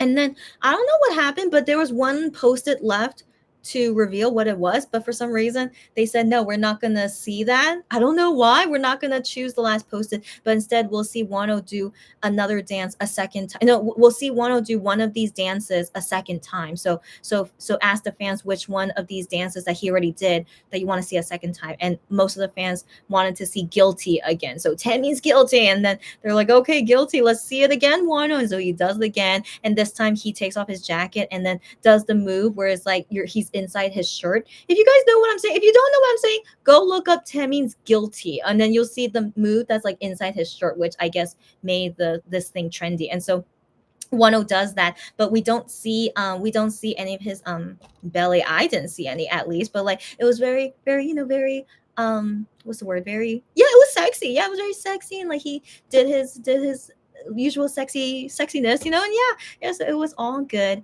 And then after that, they did some talking, but I can't remember. Just regular, small talk kind of thing. And then after that, then it's more Wano performing. Yeah, more Wano performing. But then he said, oh yeah, but then there's a VCR thing. So if you guys didn't see the online stream, which makes me sad if you didn't see it, but the VCR I want to assume is the same for each time, but there's a cute VCR in the beginning where it shows Wano like waking up and then going to work, and so he's saying things like, oh, hello everyone, like, oh, it's so hot today. So we don't see him with coworkers, but he's like just pretending like in this environment like he's going to work every single day. And then after we see him do this, then we see him go to his room, and then it's counting down the days in a calendar, like 600 days left, 500 days left, blah blah blah blah. And so it's counting down like that, and I'm like, oh, they're depicting him counting down the days until military is over. I mean, his office work, social work is over. And then finally September 4th, he circles that day like on his calendar, and then it was his last day at the office, and so he says, everyone, good job. And so he packs up all his stuff in the office, in the fake office. He packs up all his stuff, and then he goes outside, and he's so happy. I thought it was so cute. I hope you guys like see it somewhere. So anyways, it's like a very like bright music playing, and then he's outside, he's like really happy, like jumping, kind of feeling. I thought was so funny. And so it's just depicting how happy he is. Finally he's done with his military work, and he's free. He's free now. And then after you finish your military service, this mandatory one, you still have to go sometimes to review training. Like if you guys saw, Shawn Yu showed himself like in his military uniform because he had to do some training, which I don't know how often it is because I'm not a Korean man, and so I can't remember how often it is, but it's not too often, but it's you have to do it. And so with Wano, I think he still has to do. Oh yeah, he does, since Shawn Yu did social services. Never mind. I was thinking Shawn Yu didn't do social services. No. So if Shawn Yu did that, then Wano would do that too. So Wano every so often has to go for a couple days to train, but it's not often. Yeah. And so I want to believe they'll make sure to time it correctly, that it doesn't overlap with a schedule or come back. Like, they'll be fine. So basically when they go off to do training, it's not going to be significant to us because it's only for a few days. So don't worry about that. But yeah, he's not super over the military. He still has to go every so often, but he's going to be fine. And he's here forever now until Wano retires. And so yes, I thought that was a cute video. And so finally is the end of the fan party. And so Wano says this is the last song, which was On and On. So he dancing to On and On, right? Wait, was it? No, wait. No, yeah. Wait. No. Sorry. I think Open Mind was the last song. Sorry. Open Mind before Encore. Dance to Open Mind. And he's saying it's the last song, but we're like, of course it's not the last song, right? And so after he finishes Open Mind, then it was another movie playing, and I can't remember what was it. I really can't remember, but it wasn't anything like super funny like the first one. So it was probably just Wano just being cute. I don't know, yeah, being cute, and then doing some kind of posting on fan cafes, some kind of thing. And then I can only remember the ending. So the ending was that, I'm so sorry. I need to breathe, but I'm not breathing. So the ending was Wano doing this communication thing, right? And something on his phone, basically. So like texting on his phone. And then it shows up on the screen, here's a QR code, like scan this QR code. And I'm like, oh my gosh. And so everyone takes out their phone, and me too. So we're scanning this QR code, and it takes me to this Kakao room, like Kakao chat room. I'm like, oh my gosh, what the heck? And so I'm in the Kakao chat room, but of course there's lots of people in it. And so it's going by really slow because people are texting at the same time. And I'm like, oh my gosh, what's going on? And so we're in this chat room, and I see in the people that are in here, Wano is the main person of this chat room, and I'm like, oh my gosh, what's gonna happen? And so we're waiting for encore to happen. So right now we're just like in this Kakao chat where we're like, oh my gosh, what's going on? Blah blah blah blah. And then I suddenly see Wano post a photo, so like a selfie of him. And I'm just like, okay. So I see a Wano selfie. And then at this moment, then Wano comes on stage. So now Wano comes on stage. He's wearing this t-shirt, and this is the encore portion. And so on the big screen, it's showing Wano, his showing Wano, but also showing our Kakao chat room on the big screen. I was like, whoa. I was like, what? And so our Kakao chat room, like I'm seeing all the messages go up on there of everyone that's posting something. I'm just like, oh my gosh. And so I'm in the chat room too, right? So I decide to post an emoticon, since it's big and very, very clear to see. And so since the messages are going by so quickly, I send in an emoticon, and I look at the screen and I see my emoticon go there, and I'm just like, that's so cool. That's so cool. So I felt like, typing something wouldn't be, it wouldn't, what is the word, like if you type something you can't really see it, so you can only see it very clearly if it's an emoticon. So I just send in, any cute emoticon, and then I see it on the screen. I'm just like, that's so cool. It's very cool. And so yeah, so I thought that was very cool. And then so Wano's on stage and he's singing No Text No Call. Yeah, so it's No Text No Call, the first encore song. And so when he comes on stage, but then he comes to the aisle of the audience. And so the audience, so there's a middle section and then two side sections. So the only aisles is there between the middle and the side. You guys get it? So only those two aisles. And so where I'm seated at, because I wanted to sit by the aisle, and I'm glad I did, right? So I'm at the aisle of one side. And so I, for sure, will see Wano very, very, very, very clearly. And so I'm just like, oh my gosh. Okay, so I'm like, what? Okay, so Wano is first coming to my aisle first. So he's singing his song and then coming up this aisle. And so as he's coming up this aisle, he's people want to high five him or do heart with him. Like everyone's doing various things, but also some people are giving his phone.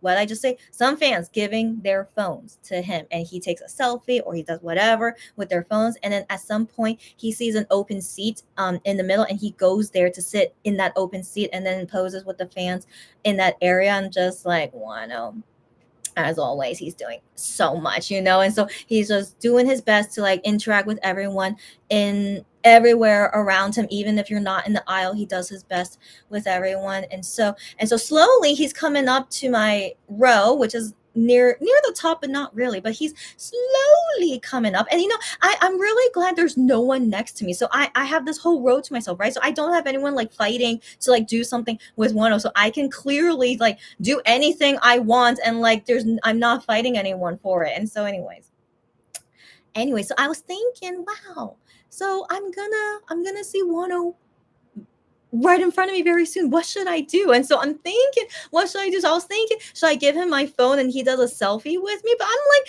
I don't really want to take a photo. I mean, because I'm wearing a mask the whole entire time. I'm still want to be safe, and I don't want to get sick. I just came back from Singapore. Who knows if maybe I got sick during my travel, right? So I still feel like was best I just keep my mask on. And so I had my mask on the whole entire time. So I'm like, I don't really want a photo. And it's like, that's okay. And so I'm just thinking, what would be most meaningful to me? And so as I was thinking, as he's slowly making his way up the aisle, I'm thinking, I'll go ahead and just do like a heart with him. But I was thinking, I don't want to do like a simple heart. This is like a super basic kind of heart. Or I was thinking, what's a different kind of heart I can do? And so I just decided, I will shake his hand later. I'll tell you guys about that later. So I'm gonna shake his hand later anyway, So I'm thinking I don't want to grab his hand or do anything like super fancy. So I was just thinking I'll just do like a unique kind of heart. And I was thinking as well, does Wano know about this? I want to believe he does, but this is kind of a new thing of a heart to do in Korea. But it's doing like this. So it's doing like this, and it's like this. I think you guys maybe have seen IM do it, right? But this is not too common to do, in my opinion. At least I don't think so. I don't think Korean fans or K-pop singers in general like do this kind of often. But this is this is like, this is something. This is something. But yeah, but I was just curious. Like, I wonder if Wano knows about this. So if I do this, will he know what to do? I was curious because it doesn't, it's kind of very ambiguous, right? So I just decided I want to do something cute but unique, but also I'm very curious if Wano knows what to do if I do this with him. And so he's slowly coming up, and I have this in my mind now of what to do. So as he's slowly coming up to my row, and I just look at him, and like he's legit right in front of me, and I'm just like I just do this with him, and I mean, sorry, not with him, I do this towards him. So I do this, and he looks at it, and he does immediately he does this. So he knows this type of heart, which is good to know. Good to know. And so we're doing this heart together, and he looks at me, and I look at him, I'm just like, good. I'm just like, great. And so I mean, I have a mask on, so I'm smiling, but he probably doesn't see my smile. And I'm just like, I'm satisfied with that he knew to do it. And also the feeling was very interesting because his hand, of course, is way bigger than mine. And so it felt like, I don't know, like his finger feels like double my size. And so when we connected our fingers like this, it just felt like, I don't know, very uneven, but I thought it was very cute because of course he has bigger fingers than me. And so anyways, yeah, so I have that memory of doing that heart with him. And then once he finished going to this whole section, then he goes back down, and some people still want to high five him, so he goes back down. So you go to the other side of that aisle, and so he's still singing No Text No Call, but I think at some point the song finished, and so as he's going to the other side, it's just instrumental of the song, but he's not singing anymore, and he's still like, doing everything with the fans. And so he's just taking his time, just going about it, and I'm just like, yeah, cute. And I'm looking at the Kakao chat room, so since I have nothing to do, since he's on the other aisle, I'm just sending emoticons, saying it on the Kakao chat room, and just just whatever. And I'm just like, wow, that was an interesting experience to do that with Wano. And so I was just like, very interesting. And so anyways, now he's done with all the fan interactions. He finished that aisle, and so now he's on the main stage. And then I'm pretty sure he said some touching things, but I can't remember because again, I'm half asleep. But no tears. I was a little bit worried if he was going to make us cry, but no. I remember nothing was tearful. And but he said things like, from now on, yeah, there's a lot to do, right? And then just look forward to. He did say, this fan party was done last minute, and so he's very thankful that a lot of people was able to come, even though this was last minute announcement and stuff. So he knew that, and so and also before Chuseok weekend, and so he knew that the time wasn't the best, and that's why I wonder why did he want to do this so quickly. But we don't know. But he knew that going in, and he's still thankful that this many people came able to come see him. And so I was like, I'm glad to hear that from him. And so it doesn't matter that it wasn't all sold out. Like, he wasn't expecting it to sell out basically, and he still feels like this is a lot of people that was able to come last minute. And so I'm glad that I was able to get a ticket and see him too and support him. And still, I still can't believe that I saw him. Yeah, I still can't believe it because it's been 2 years. But 2 years seriously goes by so fast. Seriously. I mean, my niece is almost going to be 2 years old soon. So, it's really so fast. So anyways. Okay, so then now he's like saying the ending stuff. And then now it's like, what's the word? Just he's ending, he's ending it. And then the last song he says is On and On. I feel pretty sure it was. It was On and On. And then it was done. And I'm like, feels good. It just definitely felt like a good ending. I can't remember, sadly, because I was half asleep, but excuse me, but it felt good.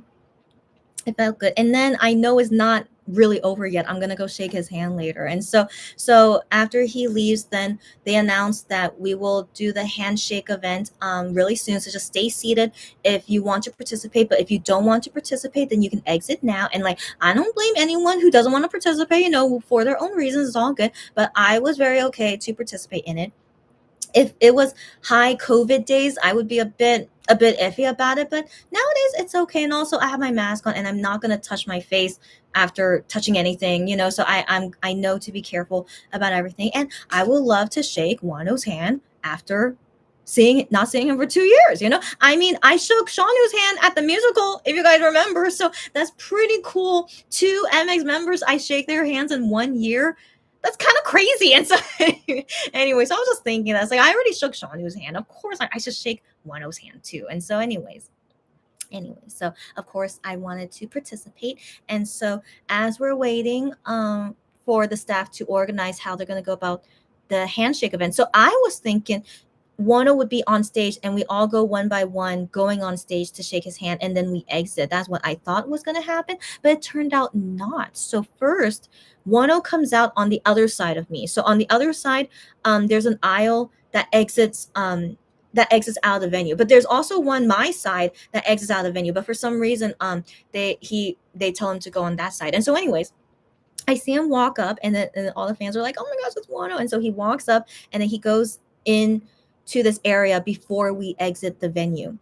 And so I'm thinking, oh, so that's how they're gonna do it, is that he will be in that area. And so we shake his hand and then we exit out of the venue right away like that. But since it was all the way on the other side of me, I was thinking, oh, it's probably gonna be a while until it's my turn. And so I was just sitting there, and also I'm still half asleep. So I'm just like, let me just relax and think about what do I want to do when I shake Wano's hand. So I was just thinking about it, and I was thinking about a lot of things, like what, like I wonder, could I say something very short to him? And so I didn't know what exactly will happen, and so I was thinking, just to prepare, just in case, just prepare something short that I would want to say to him. So I was thinking, what do I want to say to him? So first off, I'm really not into cheesy things. So I do love Wano. You guys know, I already told Wano that I love him in a fan call.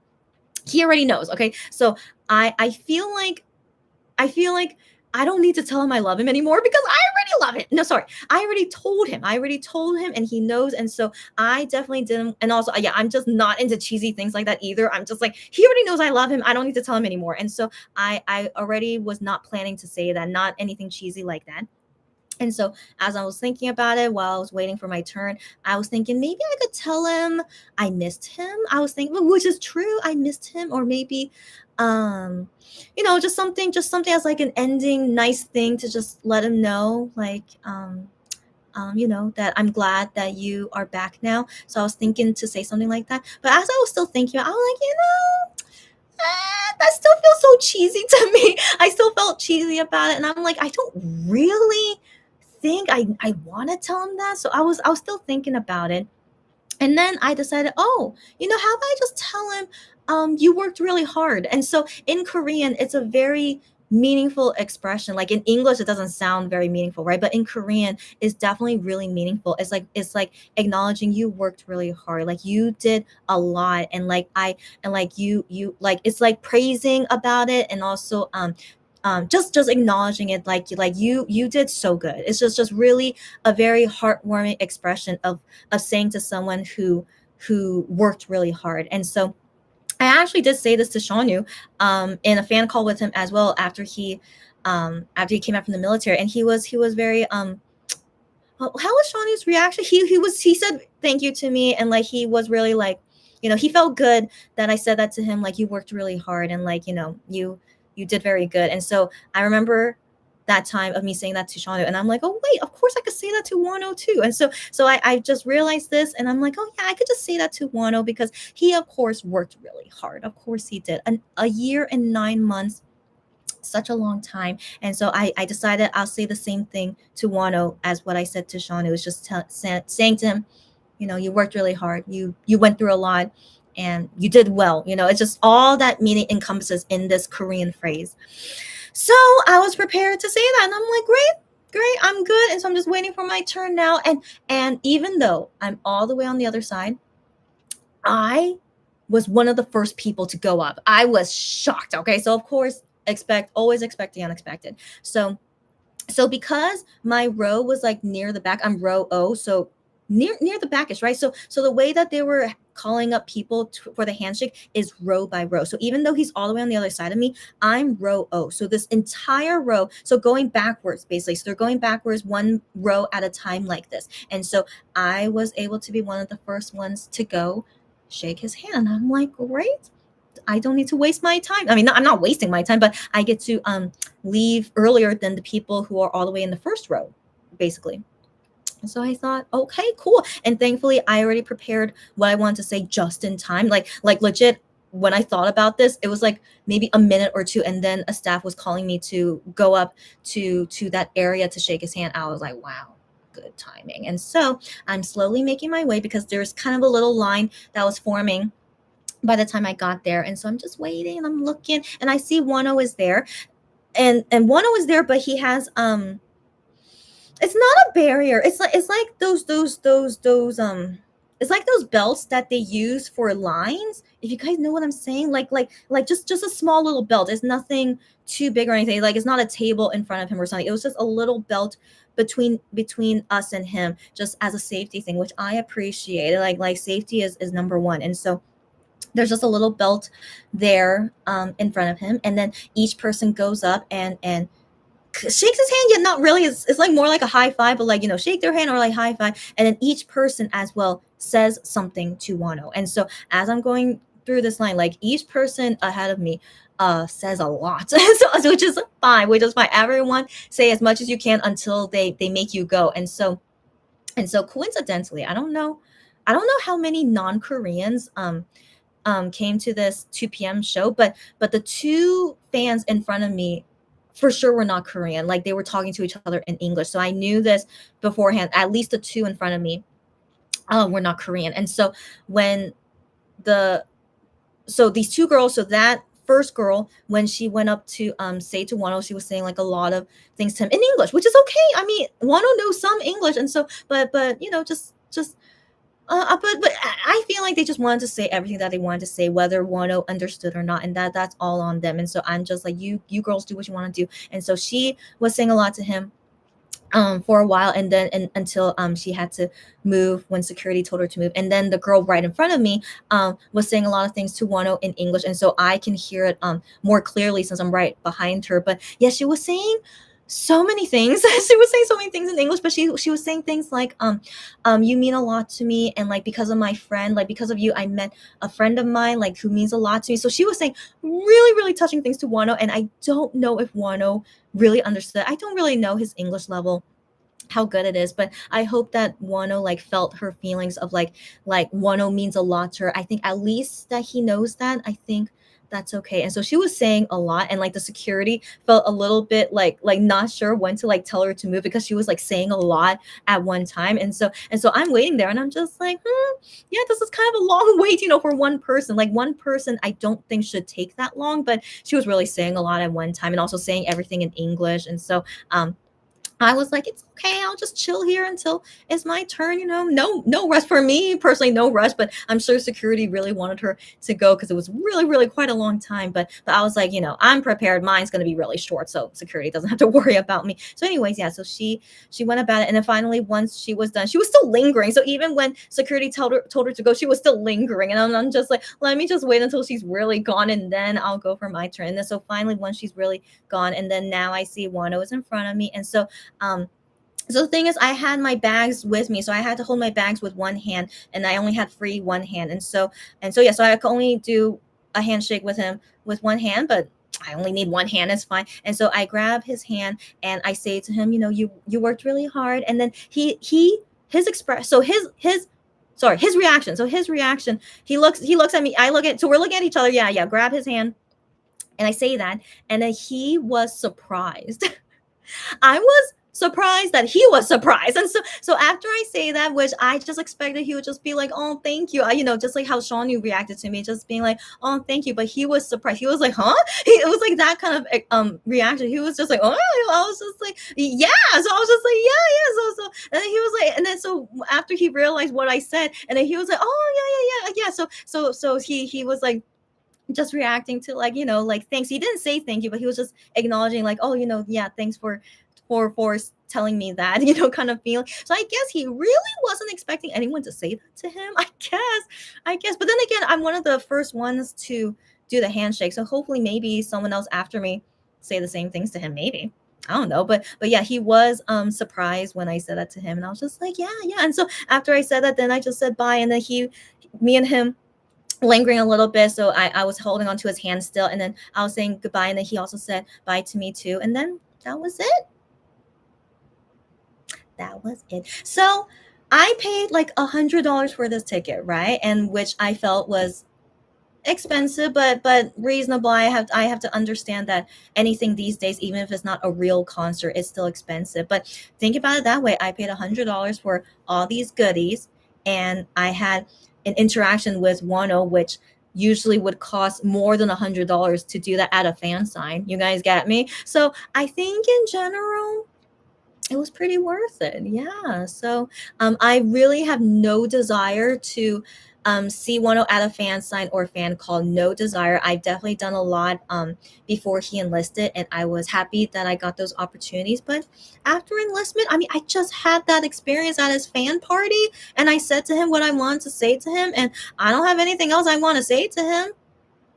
I'm good. I'm good. And so, yes, I'm definitely more low key, as you guys can see, but maybe is a good thing. I don't know. After this military stuff, I'm more low key. Like, I'm really okay not seeing them often. I'm okay. And I still love them the same. I'm just like, I'm good. I don't know. It's really hard to explain, but I still would like to see an MX concert one day. I'll see Wano's concert one day, but I don't think I need to see both days. So usually I would want to see both days, but I'm like, I don't need to see both days. It's okay. And if I'm not able to get an offline ticket, I'm very okay to see it online. So in the past, I used to be sad only seeing it online, but I'm good. I'm good. I don't want to stress about it anymore or be sad about it. This is just, yeah, I'm growing up, guys. I think because of what happened to me over the summer, it just really made me grow up, I guess. And so I just don't want to I just don't want to stress about things anymore. And like my K-pop fangirl life is just, it should only be things that is easy for me, makes me happy. And yeah, don't stress about not being able to get tickets. It's whatever. And I freaking just had a full-on interaction with Wano, and like, I'm good. I'm good. And then I even shook Shawnu's hand. I'm good. I'm really good. And yeah, and I'll see them whenever I can see them, but I definitely don't have any desire to see them at a fan sign anymore. No desire at all, and just to see them at concerts if possible. But if not, it's okay. Yeah. So, guys, it's past midnight. So, welcome to September 16. Sadly, Lulu didn't make it. I guess she's busy right now. It's okay. Well, hopefully, if I could do another live next time, if she can talk to me about the online stream, because I'm very curious how was the online stream, unless there was someone here who saw it, but if not, it's okay. I was talking for 3 hours. That did not feel like 3 hours. I really don't know how time goes by so fast. I really didn't feel like I was talking for 3 hours. Okay, anyways, that's already half my flight from Singapore. Anyways, I'm still very tired. So I was really worried I wouldn't be able to talk a lot today because I'm still tired, but I lied to myself. Of course I'm fine talking, but I am still very tired. So right now it is the Chuseok holiday weekend. So I'm taking a break from work. Everyone else is taking a break from work. Chuseok day is Tuesday, and so I'll go back to like my usual normal working life starting on Thursday, and I want to believe I'll be back to normal on Thursday, and I really hope I can do more things by the time. And also, the weather gets colder, so I'm hoping, but no guarantees, guys. If you guys don't see me again for another month, don't be surprised. But I'm really, really hoping I'll see you guys more often. I have no more trips coming up soon. I just have my USA trip in December, and after that, no more trips. But because the summer was so hard on me, I honestly really want to go to the USA for next summer because San Francisco never gets this hot, even in the summertime. Never gets this hot. And I really want to run away from the summer heat, because this year it was really the worst experience. So wish me luck that I can get tickets for next summer, but there's a possibility I can't, but we'll see. We'll see. So if I go to USA again next summer, I'll let you guys know. I really would like a break from the summer heat. If I grew up here, like I assume everyone around me who grew up in this kind of weather, they're used to it. But I've been living here for 11 years. I thought I've been used to it. I was used to it. I think I was used to it. But as I'm getting older, and also it feels so much hotter this year. So I think I'm just I really need a break. And so if I could go to San Francisco next summer would be good. And so those are my only plans for trips. Oh yeah, no more. I'm tired. Yeah, I'm so tired. If my brother has another business trip somewhere, maybe I'll go with him. Maybe, because when he's on a business trip, it's very relaxing. I'm not doing anything. So it was really a relaxing time when I went to Taiwan in June. But yeah, no more. No, thank you. So no more trips for a while, and I'll hopefully recover soon, and I'll see you guys hopefully more often. Hopefully. Okay. All right, Sarah, long time no see. What's up? What's up? Hold on, let me read. Oh my gosh, here. Okay. So Sarah, she says, "Hi, I missed you. I missed you too. I miss all you guys. I know. I really want to go back to my normal schedule. So hopefully, I don't get sick anymore. I'm not tired anymore. Hopefully, I'll see you guys more often. Just this summer was really bad, so I hope to see you guys more often, but no guarantees. I really don't want to make promises, so just I'll see you guys when I see you guys. And she says, I'm glad you got to attend the fan party. Me too. I really expected it would sell out, but whether it's good or bad, that's one good thing of liking a K-pop singer slash group that's not popular. Like, I think Wano is very popular overseas compared to his Korean fandom, but his overseas fans don't live in Korea. So yeah, but I feel like it gives me more opportunity to see him. So yeah, but yeah, I really thought, yeah, I wouldn't be able to go, but yeah, I'm glad I did. Jennifer says Chrissy is so lucky to live in Seoul. Stop it! Don't say that. I still can't see many K-pop concerts. Monster X, I still haven't seen them since 2019. So I always feel weird. Like, I live in Korea, but it's still hard for me to get tickets. So I don't know, pros and cons, but at least for Wano, it's very easy to see him in Korea, but everyone else is hard to see them. Yeah. But I do wonder if Monster X fandom will decrease when they all come back. I don't know. But people say it's increasing, but I don't know. So if I do manage to get a Monster X concert ticket, I'll let you guys know. But I kind of gave up hope at this point, because it really seems like, I mean, at least with the character pop-up store, which really suffered a lot from it. So it's very so anyway, so it just makes me think, yeah, they're still going to be popular, and if I don't see them again, it's okay. It's okay, and I'll still see them online at least, so it's okay. But I do have to admit, because I like this new K-pop group, it's helping me get through it better. I'll talk about that in 1 second. Yes, anyways, and yes, and I returned from Singapore. That's right, but I was lucky as well that I wasn't in Singapore on the 14th. I know, girlfriend. If I was still in Singapore on the 14th, I'll be like, worst luck ever. But thankfully made it in time. But still, I really didn't think my Singapore trip would Wano. Well, now that everyone is coming back from the military, no more trips anyway, because their schedule is going to be whatever, right? So I was able to go on trips when everyone was in the military, so I didn't have to worry too much. But now that Wano was back, and already my first trip, once he came back, already was a mess. I'm like, but it's okay. Yeah, no more trips. And with my USA trip, if they do something in Christmas and New Year's, whatever, it's okay. All right. I really want to celebrate Christmas and New Year's back at my San Francisco home. So it's okay. And in summertime, if they do something in summertime, I don't care. don't care because it's too hot. It's too hot in the summer. I really want to go to San Francisco, run away from this heat. And so whatever they do next summer, oh well, I'll see them later, because everyone will be back from the military minus I am. Let's not talk about him. So everyone will be back by then. And I'll see them forever. They're not going back to the military except for I am, but also I am is missing. So it's like, do I really want to see them when I am is not there? It just feels weird. And so, yeah, it's no big deal. No big deal. So yeah, so I'm fully prepared for Monsta X or Wano to do anything when I'm in San Francisco, whatever.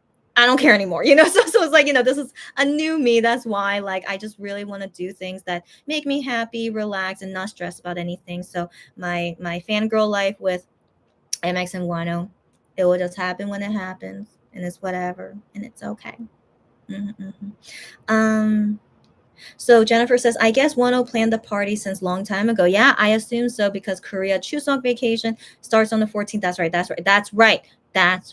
right. But why he announced this so last minute? Yeah, people that want to fly in to see him, but I don't know. Who knows why? Maybe he really wanted this to not be a big deal, just a small fan party, so he didn't want to make it too big of a deal. But then his concert, his a big thing, surely would have more time to prepare so that more fans can go at that time. Is probably more important to go to the concert rather than a fan party. That's my thinking, because the fan party was really short. It was only an hour and 30 minutes. So an hour and 30 minutes, that's why I also felt like, is this really worth the ticket price? But it's all worth it in the end. And so yeah, only an hour and 30 minutes. And would you guys really fly over to Korea only for a fan party that's an hour and 30 minutes? I don't think so. But then again, the interaction with Wano is very special. I do agree with that. But an hour and 30 minutes, I don't know. But to each their own. But I'm hoping he will do more like interaction stuff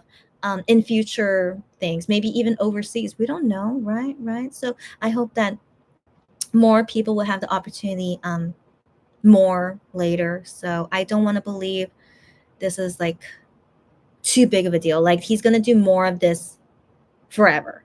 So yeah, so I don't want to say you guys are missing out on anything, and that he will do more later. Excuse me. No more military. He'll be able to do this for as long as he wants.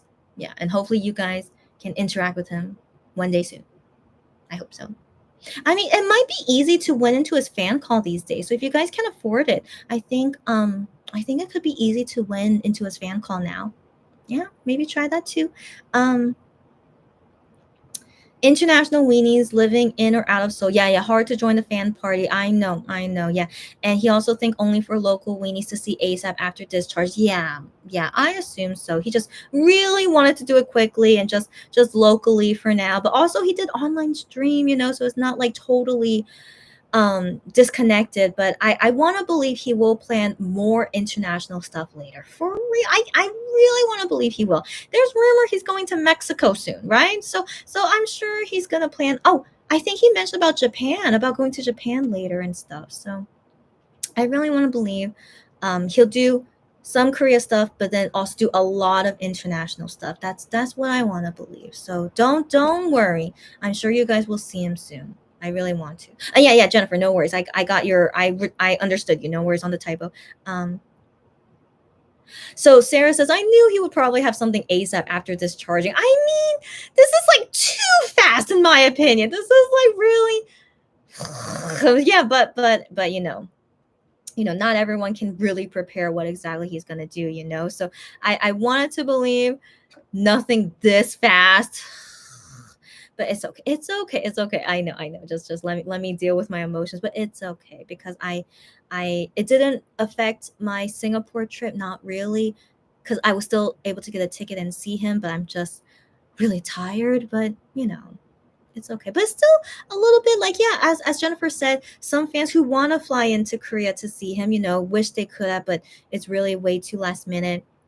And even seeing online stream, if they already had plans on Saturday, then they can't see the online stream. So everything was super last minute. And so I want to believe Wano knew like this is really too last minute, but who knows why he wanted to do it. But yeah, he knew like, yeah, it's not going to sell out, but he, yeah, just wanted to do this last minute. Who knows why? And surely this is to prepare for what else to come later. So Yeah, so this is only the beginning, and we'll see. We'll see later. Um, yeah, I wish you were there too. Planning a trip to Korea so quickly was impossible. Of course it would be. Of course, like any of those people who actually flew to Korea this last minute is amazing. I really commend them. And so for anyone would be way too impossible, which I totally understand. And now, guys, don't feel bad. Again, don't feel bad. This is really so last minute. I still can't believe him. Okay, it's so last minute, this fan party. But if you guys could see online stream, I hope you did. But if not, surely his concert is any day, right? And so first off, his comeback, okay, and then after the comeback, probably a concert, right? Probably. So just prepare at any moment because Wano is freaking crazy, as we know. All right. So any moment, just prepare, save up your money, and yeah, hopefully you guys can see him. But again, maybe he will go to your country. We don't know. We don't know. I still want to believe, he has lots of international plans too. I want to believe so, yeah. Um, I know the bag for every weenie that went to. I know. I still can't believe him. I know it was such a sweet thing. Yeah, the bag and shirt looks cute. Yes, yes. I'll use it as one of my shopping bags from now on, but I'm still like, I can't believe him. Yeah. And honestly, I really like that candy. I didn't even know they made a maltz ball caramel flavor, so I kind of want to buy more of those. Yeah. So, anyways, yeah, he also gave delicious candy. Many weenies would like to have the shirt and wish it was merch. Yeah. Honestly, I'll be surprised. Why don't they want to sell it? Why don't you want to make money? I mean, I don't know. I don't know. So I am curious if they plan to sell it. Who knows? Yeah, we'll see. We'll see. I wonder if and when he will join a fan communication like Bubble. I always think about that. So Starship Bubble, right? But I.M is not with Starship anymore, but he kind of is at the same time. It's so confusing, but paperwork wise, he's not in Starship, I guess. So he has to do the regular bubble, which is like all other companies that are like very ambiguous, like not a huge company, are in this bubble thing, and that's where I.M is. And so other groups, I remember other groups that are in here that are like ambiguous ones, but they're popular. G Idol, right? I think G Idol is in this one. So Cube Entertainment doesn't have their own bubble app, so I think G Idol is in here. But you guys get me, right? Right. So they're all popular singers in this bubble app, but they're all like very ambiguous companies. And so Wano, even though he's still under Starship, he legally it's still under Starship, but the name, they only say he's from Highline. And I think as of right now, he's the only artist that's in Highline Entertainment. Because these other singers all left, as far as I know. What's his name? Sehun? Is that his name? Sehun? He just left. He just left Starship. I don't know where he is now, but I was like, good for you, Sehun. Good for you. So I was hoping he would leave Starship one day, and so he did. And so hopefully MX2 leaves Starship. But anyways, so Wano is very complicated, but I want to believe because Starship will continue to deny Wano, as we know. So I want to believe he'll be in the same bubble app as I.M. I want to believe so. And so I don't know how long it takes for them to get into bubble, or maybe Highline doesn't want Wano to do bubble. We don't know. We don't know. But I kind of want to believe they will. But for now, it doesn't seem like anytime soon. And so I was thinking, do I want to subscribe to Wano's bubble? I was thinking. So as of right now, I don't have Shawnu's bubble, and I don't have I.M.'s bubble. I ended I.M.'s bubble mid-July, and again, this is like my new mindset these days, is that I don't need to see everything about Monster X anymore. And so I used to want to have all their bubbles because I didn't want to trust people posting about it, because how can I trust they really post about everything and whatnot. So that's the main reason why I wanted all their bubbles, so that I could see everything for myself. But then I.M didn't post often as he used to. Shawnu's bubble, as far as I can see, at least from Twitter, he doesn't really post often, and I'm still not very curious to see what Shawnu writes. And so as time went on and I only have I.M.'s bubble, I don't know. I was really getting more not feeling it anymore. I'm like, do I really want to know these things that I am saying? Because he's not really saying anything significant. But also, I was a bit disappointed after his solo concert and after the festival. Like he would usually write something or I don't know. He would usually be very good about the communication, but ever since most of the guys enlisted, he's been very, very seldom of communicating on Bubble, and so that made me feel less attached with it. And I'm like, and as I keep seeing his messages, I'm like, he's not saying anything that I really want to see. So as I was thinking about it, and then he was gonna go on his world tour soon, and so he's gonna most likely write Bubble even less. I'm like, yeah, and also at weird hours of the time because he'll be in way different time zones than me. So I'm like, I'm pretty sure I don't really want to see his Bubble anymore. And so that's I decided, yeah, ended in July. And I'm still very okay not seeing IM's Bubble. So it's very interesting, this new feeling. And I'm still not interested in Shonyu's Bubble either. So with Wano, I don't know, guys. I feel very free not having their bubble. It's so interesting. Like, I also don't know if I want to have Kihyun's bubble. I know that's crazy. I know. But as I'm thinking about all their bubbles, like, I wanted them before they enlisted for sure, to get all their last messages and whatnot, and also keeping the days after they enlisted. And so I want to keep all that. So I don't regret any of that. I still wanted those bubbles for that specific reason. And that's why I wanted to keep IM's bubble until he enlisted, but he's not enlisting anytime soon. So I'm just like, I really don't want his bubble anymore, you know? And so anyways,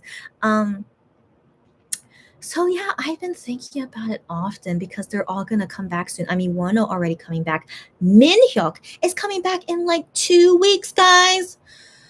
Oh my gosh. Okay, so anyway, so I've been thinking, how am I gonna go about their bubbles now? And I really don't know if I want their bubble anymore. I know, guys, who am I anymore? I still love them. I still love them, but I feel like I'm just growing up, I guess. I don't know how to explain it anymore. But I think with Keon, I think I will want it, but I need to be in the moment to decide. Yeah, but I'm still not sure. But with the other guys, Minhyuk and then Juhan and the Hyungwon as well. Yeah, I think with the other guys, I don't think I want their bubble anymore. Yeah, I don't think so. And so with Wano, I'll wait until they announce it, but for now, I really don't think so. Because even when I see Wano's fan cafe post, which is nice to see him update so often now, but I'm still kind of like, I'm okay. I'm okay. It's like I don't feel anything about it. It's just I'm glad to see it. Yeah, but then with Bubble, I have to pay for it, you know? But it's like, do I feel like it's any different seeing their Bubble compared to how they are in Fan Cafe? I don't think so. I don't think so. And I don't have the big curiosity to see their Bubble anyway. But definitely Wano would do Bubble Live so often. I'm sure he would. And sometimes I'm like, I don't know if I really want to see his Bubble Live because I would be like busy doing something and then I have to stop and watch their Bubble Live. And so I that's why in some sense I feel kind of free not having their bubble. You guys get me? But you don't have to agree with me, but if you guys understand me, it's okay. And so anyways, I feel like a new person.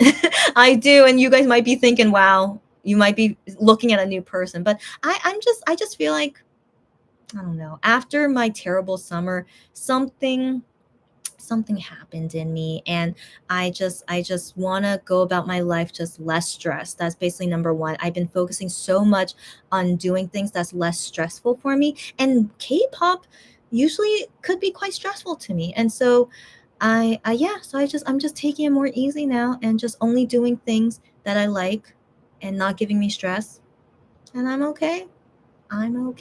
So long story short, let's wait and see about Wano's bubble. Okay, let's go. I gotta go to sleep, guys. See, when I swear I'm tired, but I really get weird energy. Okay, so I need to go. Okay, let's go. Let's go. Yes, October for the comeback and a tour. That's right. That's right. Wouldn't he go on tour? Of course he would. Yeah. So yeah. So guys, October. Yeah, I think let's prepare for October. People say he mentioned the comeback R&B and sexy. I can't remember if he said that, but I could believe it. Yeah, yeah. And will we finally get a full album? Excuse me. I mean, he was away for 2 years. Maybe he's been preparing many songs already. Let's wait and see. He did Tyla's Water. So I did not see that. So Water must have been at 6 p.m. And then Megan Thee Stallion, Mamushi. I think that's what I saw of him. Yeah, it was an English singer. That must have been it. Megan Thee Stallion, that challenge. Yeah. But I did not see Water. Yeah.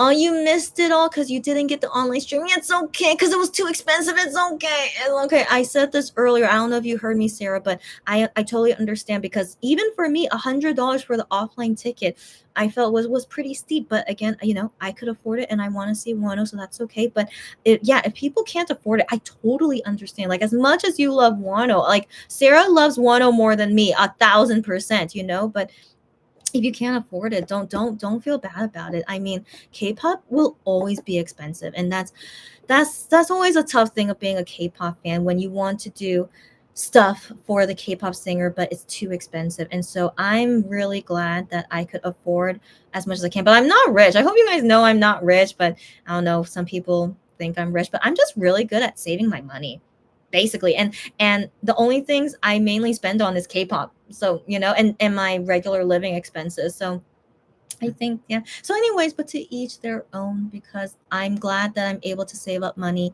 and afford for K-pop stuff. So to each their own. And so, yeah, don't ever feel bad. And I never make anyone feel bad about anything. So only buy things when you can afford it is most important. All right. Yeah. So it's okay. It's okay. And yet no text, no call was the stage with the messages on the chat room. That is correct. So I wasn't sure if 6 p.m. was the same thing, but yeah, for 2 p.m. That was it. Yeah. Thanks Sarah for saying that. She's saying my heart that I did with Wano was cute. Thanks. I didn't realize that. Probably I should have recorded it on my phone, but oh well. I can't look at him making a heart with me and then look at what I'm recording. Like I don't know if that could have worked out well, but I have it in my memory. It was a nice memory that I did this heart with him. Yeah. Oh, you told Sarah. I was not expecting you to say that to me, but Sarah's saying to me, thank you for telling him that. So at the handshake, I told him that you worked really hard, which encompasses a lot of meaning in the Korean phrase. So it's more than that, which I already explained. And so, yeah, I'm glad I told him that too. I feel like that was really the most meaningful thing I could say to him, that I really want to say to him as well. And that I hope that he liked it too. And so, yeah. And so Sarah says, I know how meaningful those words are, so it must have felt nice to hear. I hope so. Given he looked surprised when I said that, I hope that he took it well. Yeah, I hope that he took it well, and that he understands why I want to say that to him. Also, I don't know if he remembers me, but like I wear a mask the whole entire time. I haven't seen him in 2 years. I don't know if he can really remember me, my voice, and my overall appearance. We don't know. So, but regardless, yeah, I'm glad to tell him that if he knows my history with him, why I said that to him. Yeah. Thanks, girlfriend. So this is the set list of 6 p.m. So I could compare. So best shot, and then was I just right after best shot? Maybe it was. Oh my gosh, my memory is really, really bad. But yeah. So I remember. Yeah. So that's the same. Then talking, footsteps. That's right. He's saying the OST, guys. The OST came out today, or technically yesterday. He said that at the fan party. He said, finally, after forever, this OST I did is finally released now. I wonder if they planned this after his military enlistment. I don't know. But he said, so the fan party was September 14th, but then he said, you guys get to hear the song now, one day before it's released. So he said to us that it will be released tomorrow, September 15th. And so you guys already saw it was released. And so it was nice that we heard it already at the fan party. And so when I was hearing it for the first time, I'm like, oh, it sounds good. So I liked it. And then hearing it today, the official version, hearing it again, I'm like, yeah, it's a nice song. He didn't make this song, by the way. I saw the song credits. It's made by a different person, but but still, it's a nice song, and yeah, Wano getting to sing it, yeah, yeah. So that was nice to finally. Like, how long was that OST? Like, how long were we waiting for it? Yeah. So finally. So that was nice. And then talking, and then dance challenge. That's right. Oh, okay. So he did dance challenge for 2 p.m., but he also did it for 6 p.m. Good to know. Ain't About You. Oh my gosh, that's right. That's right. He did Ain't About You. That's right. He did Ain't About You. Yeah, 2 p.m. Same thing. With you. Yeah, with you. Yeah. And then Open Mind. Okay, so I remember that correctly. Yeah, all the same songs. And then VCR, and then No Text, No Call, and then on and on. Good. Thanks, Jennifer, for telling me that. So that's exactly the same as 2 p.m. Good to know. It was exactly the same. Yeah. Sadly, Monster X Soul concert tickets sell out really fast. Yeah, I'm used to it. I'm always sad and disappointed when I can't get a ticket, but I'm over it now. I'm glad to grow up from this, so I'm okay to not see them in concert anymore. Yeah. Because also, guys, I saw IM's solo concert, remember? So I still can't believe I got a ticket. I still can't believe it. And so given how fierce it was to get to IM's solo concert ticket, how much more fierce would it be for a Monster X concert? So, keep that in mind. And so I was very glad to see IM solo concert. I'm still glad, but I didn't feel like too amazed about it. Like, that's why I'm not gonna see IM Festival next month, guys. So one is in Busan, one is in Seoul. I'm not gonna see either of them. I'm so content to have seen IM Festival in July before he went on world tour. I'm so content after seeing that, and I have no desire to see his festivals anymore, and I have no desire to see him in concert anymore. Yeah, I mean, I've seen this festival like 8 times, guys. So keep that in mind, okay? So I've seen him many times, and yeah, I feel good. And so I think this also could be a reason that I feel okay to not see a Monster X concert, because of how I felt of IM concert. Like, yeah, it was just a very interesting feeling, but I want to believe I'll like MX concert more than the IM concert, but I'm good. I don't know, guys, I'm a new person. All right, I'm good. I still love them a lot. I'll still try for tickets, but if I don't get it, it's okay. It's okay. Yeah. Yeah. So anyways, yeah, so the sad feeling that I used to have of never being able to see an MX concert, I don't have it anymore. So I'm really glad to be over that sad feeling. So it's all good. It's all good. So I hope no one is sad for me. I don't feel sad anymore. So I'm okay. Yeah. Yeah. Um Lying about IM, what do you mean? Yeah. So his Tokyo, I know I was tempted to go see him in Tokyo, if you guys remember me saying that, but I'm glad I did, and I got to see him in Seoul. So yeah, it's all good. Sold out immediately. The venue is 2,000 people standing. 2,000 people standing. Good for him. Good for him. Yeah. So I'm glad he's so popular in Japan. Good for him. Yeah.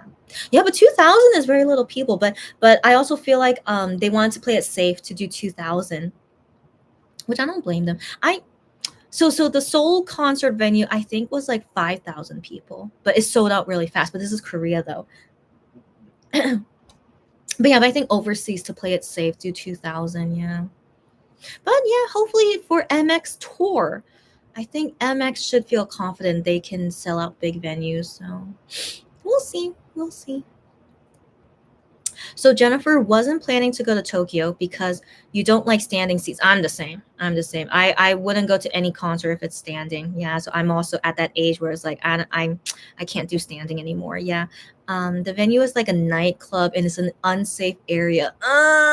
But there are many Japanese monbebes that still go. I mean, they must really like IM, and so good for them. And in general, Japan is pretty safe, but some unsafe areas. Yeah, I totally get you. So as long as those one bears know how to stay safe, yeah. So yeah. But guys, please stay safe out there, please. Yeah. Lou, I'm almost done. But Lou, wait, Lou, why you say bye? Hold on. Let me see her full comment. So hi everyone. She's just popping in to say hi. It's okay. Okay, it's okay. You're on your way to work. Why are you working on a Sunday, girlfriend? Okay, she's going to work. Hope everyone enjoyed the fan party. I have so much to hate, to vent on Starship. Oh my gosh, but you will save it for next time and you're going to watch the replay. Oh my gosh. Lulu, I don't know when you're free, but also I don't know when I can do a live video again, but let's chat at that time. Okay, so that's a legit tea chatting party. Let's wait until then. And so in her opinion, Wano didn't have to come back so soon, and I would have been happy if he waited, but our man is too eager to please. Exactly, girlfriend. Exactly, girlfriend. And she said bye. Okay. So watch this on replay later. It's now 3.5 hours that I've been talking. Okay, so Lulu. I can't wait to talk with you about it. So hopefully I see you guys. I mean, 10 days from now is Monbebe's birthday. But, so Shanu and IM did a live stream for Chuseok, which they usually don't do, but there was a reason they did that. So IM is going to go on the Asian countries very soon. And they said during that live stream that IM will not be in Korea on September 26th. Oh, well. So on September 26th, we will only celebrate with Shanu. All right. So for you guys to know, but it's okay because Shanu is he's still a cool guy to hang out with. And so I hope I could celebrate Monbebe Day with you guys. But if not, don't be surprised, okay? Because I was really sad I couldn't celebrate September 4th with you guys. But I can't tell that story right now. I'll tell you guys next time. So I was dealing with a lot on September 4th. So that's why I couldn't do a live on that day. So hopefully September 26th I'll be okay, but no guarantees. So just always keep that in mind, guys, that my schedule is really always up in the air, but I'm always trying to hopefully do my podcast again and live stream with you guys. But hopefully soon, and that I don't get sick anymore, and that hopefully we'll be okay. So anyways, hopefully see you guys soon, and that me and Lulu can have this tea chatting party ASAP because I'm very curious what Lulu has to say. And yeah, Sarah, we need to do a tea chatting soon. Got that right. So hopefully soon. And then they announced today Shanu's new content, which I think is pretty cute. Is him going on a 1 night 2 day thing to the countryside. So they prepared this starting in July. So I don't know how many trips he's done already, but I'm pretty excited to see his content because he's so funny. So like he's naturally being himself, but he's so funny being himself. So I'm looking forward to that. The first episode is going to be on September 18th. So Wednesday. Yeah. So yeah. So I think that's going to be cute. And then Minhyuk, he's going to come back in like 2 weeks, guys. And then October 6th is Juhan's birthday. So I need to tell you guys briefly that I'm into this new K-pop group, and it's been very interesting because they've been occupying my time while I've been waiting for MX and 10 to come back. But I've been curious, how would I be balancing the two groups now with slowly them coming back and I still like this new K-pop group, but I don't love them as I do for MX and 10. But I personally do find this new K-pop group more entertaining than MX and 10. Like my feelings for both of these groups now. MX and 10 is like my I don't know. I've been with them for so long. I know everything about them. They don't have to entertain me. I love them, and I'm just here because I love them. Basically, you guys get me? Like, I don't care what they do. Like, they could do boring stuff, and I still like them. You guys get me? But that's also why I'm okay to not see a lot of their concerts or their music shows. Like, I've gone past this point now where, like, I'm good. You know, I'm growing up. And so anyways, that's how I feel about MX and 10. Now, this new group, I'm doing so many new things with them. So I'm so curious about these new things I'm doing with them. So I'm kind of doing more things K-pop related with this new group compared to MX and 10. But then again, most of the guys are still in the military, and IM is busy, Shanu is busy, you know? So in general, it's been very convenient that I could do a lot for this new K-pop group. I'm not doing a lot. Like, I wish I could tell you guys what I'm doing, but I'm not going to music shows. It's very confusing. So anyways, I can't tell you a lot because I cannot tell you who the group is because it's really, really too much to talk about if I tell you guys who they are. And so anyways, so I've been more occupied with this new K-pop group, and it's been really fun because they are definitely so entertaining, and I'm doing so many new things with them. And yeah, it's just been fun. But I still am a little bit worried, how exactly am I going to balance these things out? Like when the new K-pop group is doing something at the same time as MX or Wano or something. So I don't want to think about it. But for now, I mean, with everything Wano related has not overlapped with this new K-pop group, which I'm just like, so far I'm dodging bullets. Okay. But in October, I think there's going to be things. For now, all I can say is I will go about my new life as a K-pop fan as best as I can. But I am a new person. Like I'm not doing a lot of stuff with the new K-pop group, but it's just been very interesting. And so anyways, okay, so I'm okay.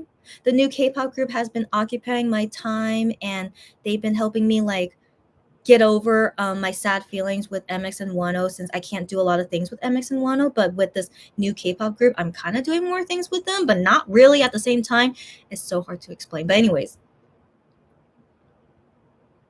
I'm okay. So that's all you guys need to know. I'm okay. And most importantly, this hot weather needs to go away. I need to stay healthy. All you guys are the same. Stay healthy. Take care. Take care. Oh no, I'll do my ending speech later. So yeah, so that's most important for now on. And for Chuseok, for Chuseok, just me and my mom, we just eat a lot and just hang out. So I'm just gonna be resting. And then like I said, starting on Thursday, I'll be back to like normal work and hopefully feel okay. And yeah, just I need a lot of rest to still recover from Singapore and Wano's fan party, just everything. Yeah, but I'm glad to update you guys today. And I'll see you guys when I see you guys. Okay. So as always, be safe. Be careful. Be healthy. Don't worry, be happy, stay happy. What else do I say? It's been so long I don't remember, but take care and take care of everything around you.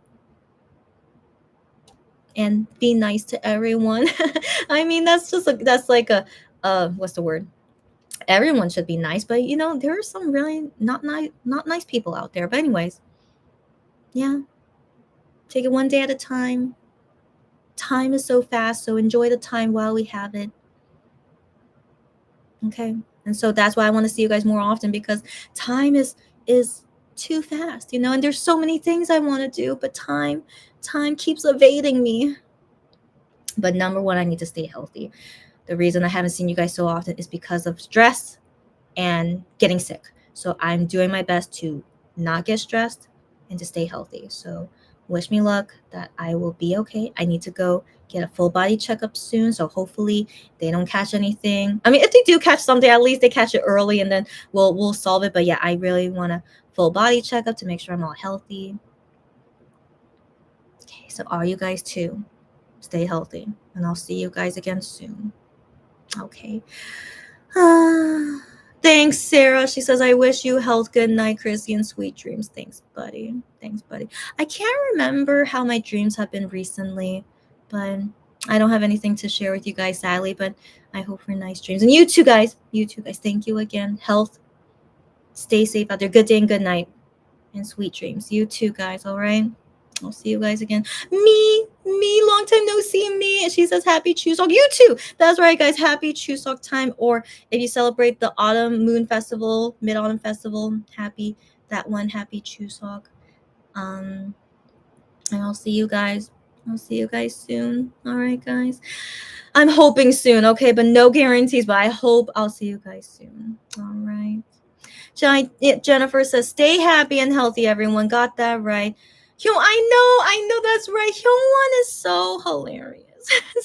Hyungwon created a new fan cafe account because he forgot his password. This silly guy. So I assume they have automatic login, so then they don't have to think about their password, but I don't know what happened that he logged out. and he forgot his password. Poor guy. So anyways, but yeah, I saw that, and so follow his new fan cafe account, and I already did that. So yeah. Anyways, the guys are so silly and so funny. And I look forward to the new content and Monbit birthday. So yeah, lots of things to look forward to later. Minhyuk and Juhan. Gion's doing okay. Oh yeah, Gion did like a public performance. He's doing fine as far as I can see. But yeah, I'm all good with Gion. You know, I remember I told you guys that I wasn't happy with Gion, but don't worry. I'm always flip flopping about him. Anyways, don't worry about it. Anyways, let me just stay a few more seconds. Yeah, 30 seconds. Okay, 30 seconds. No, and right now it's Hyungwon time, or also my mom's time, 1:15 a.m. Okay, guys. Okay. Have a good rest of the weekend. If you guys are in the weekend, or if you guys are Monday, my time zone. Yeah, have a good Monday. And also, happy Chuseok again, and happy Mid-Autumn Festival. Okay. Until next time, guys. Bye.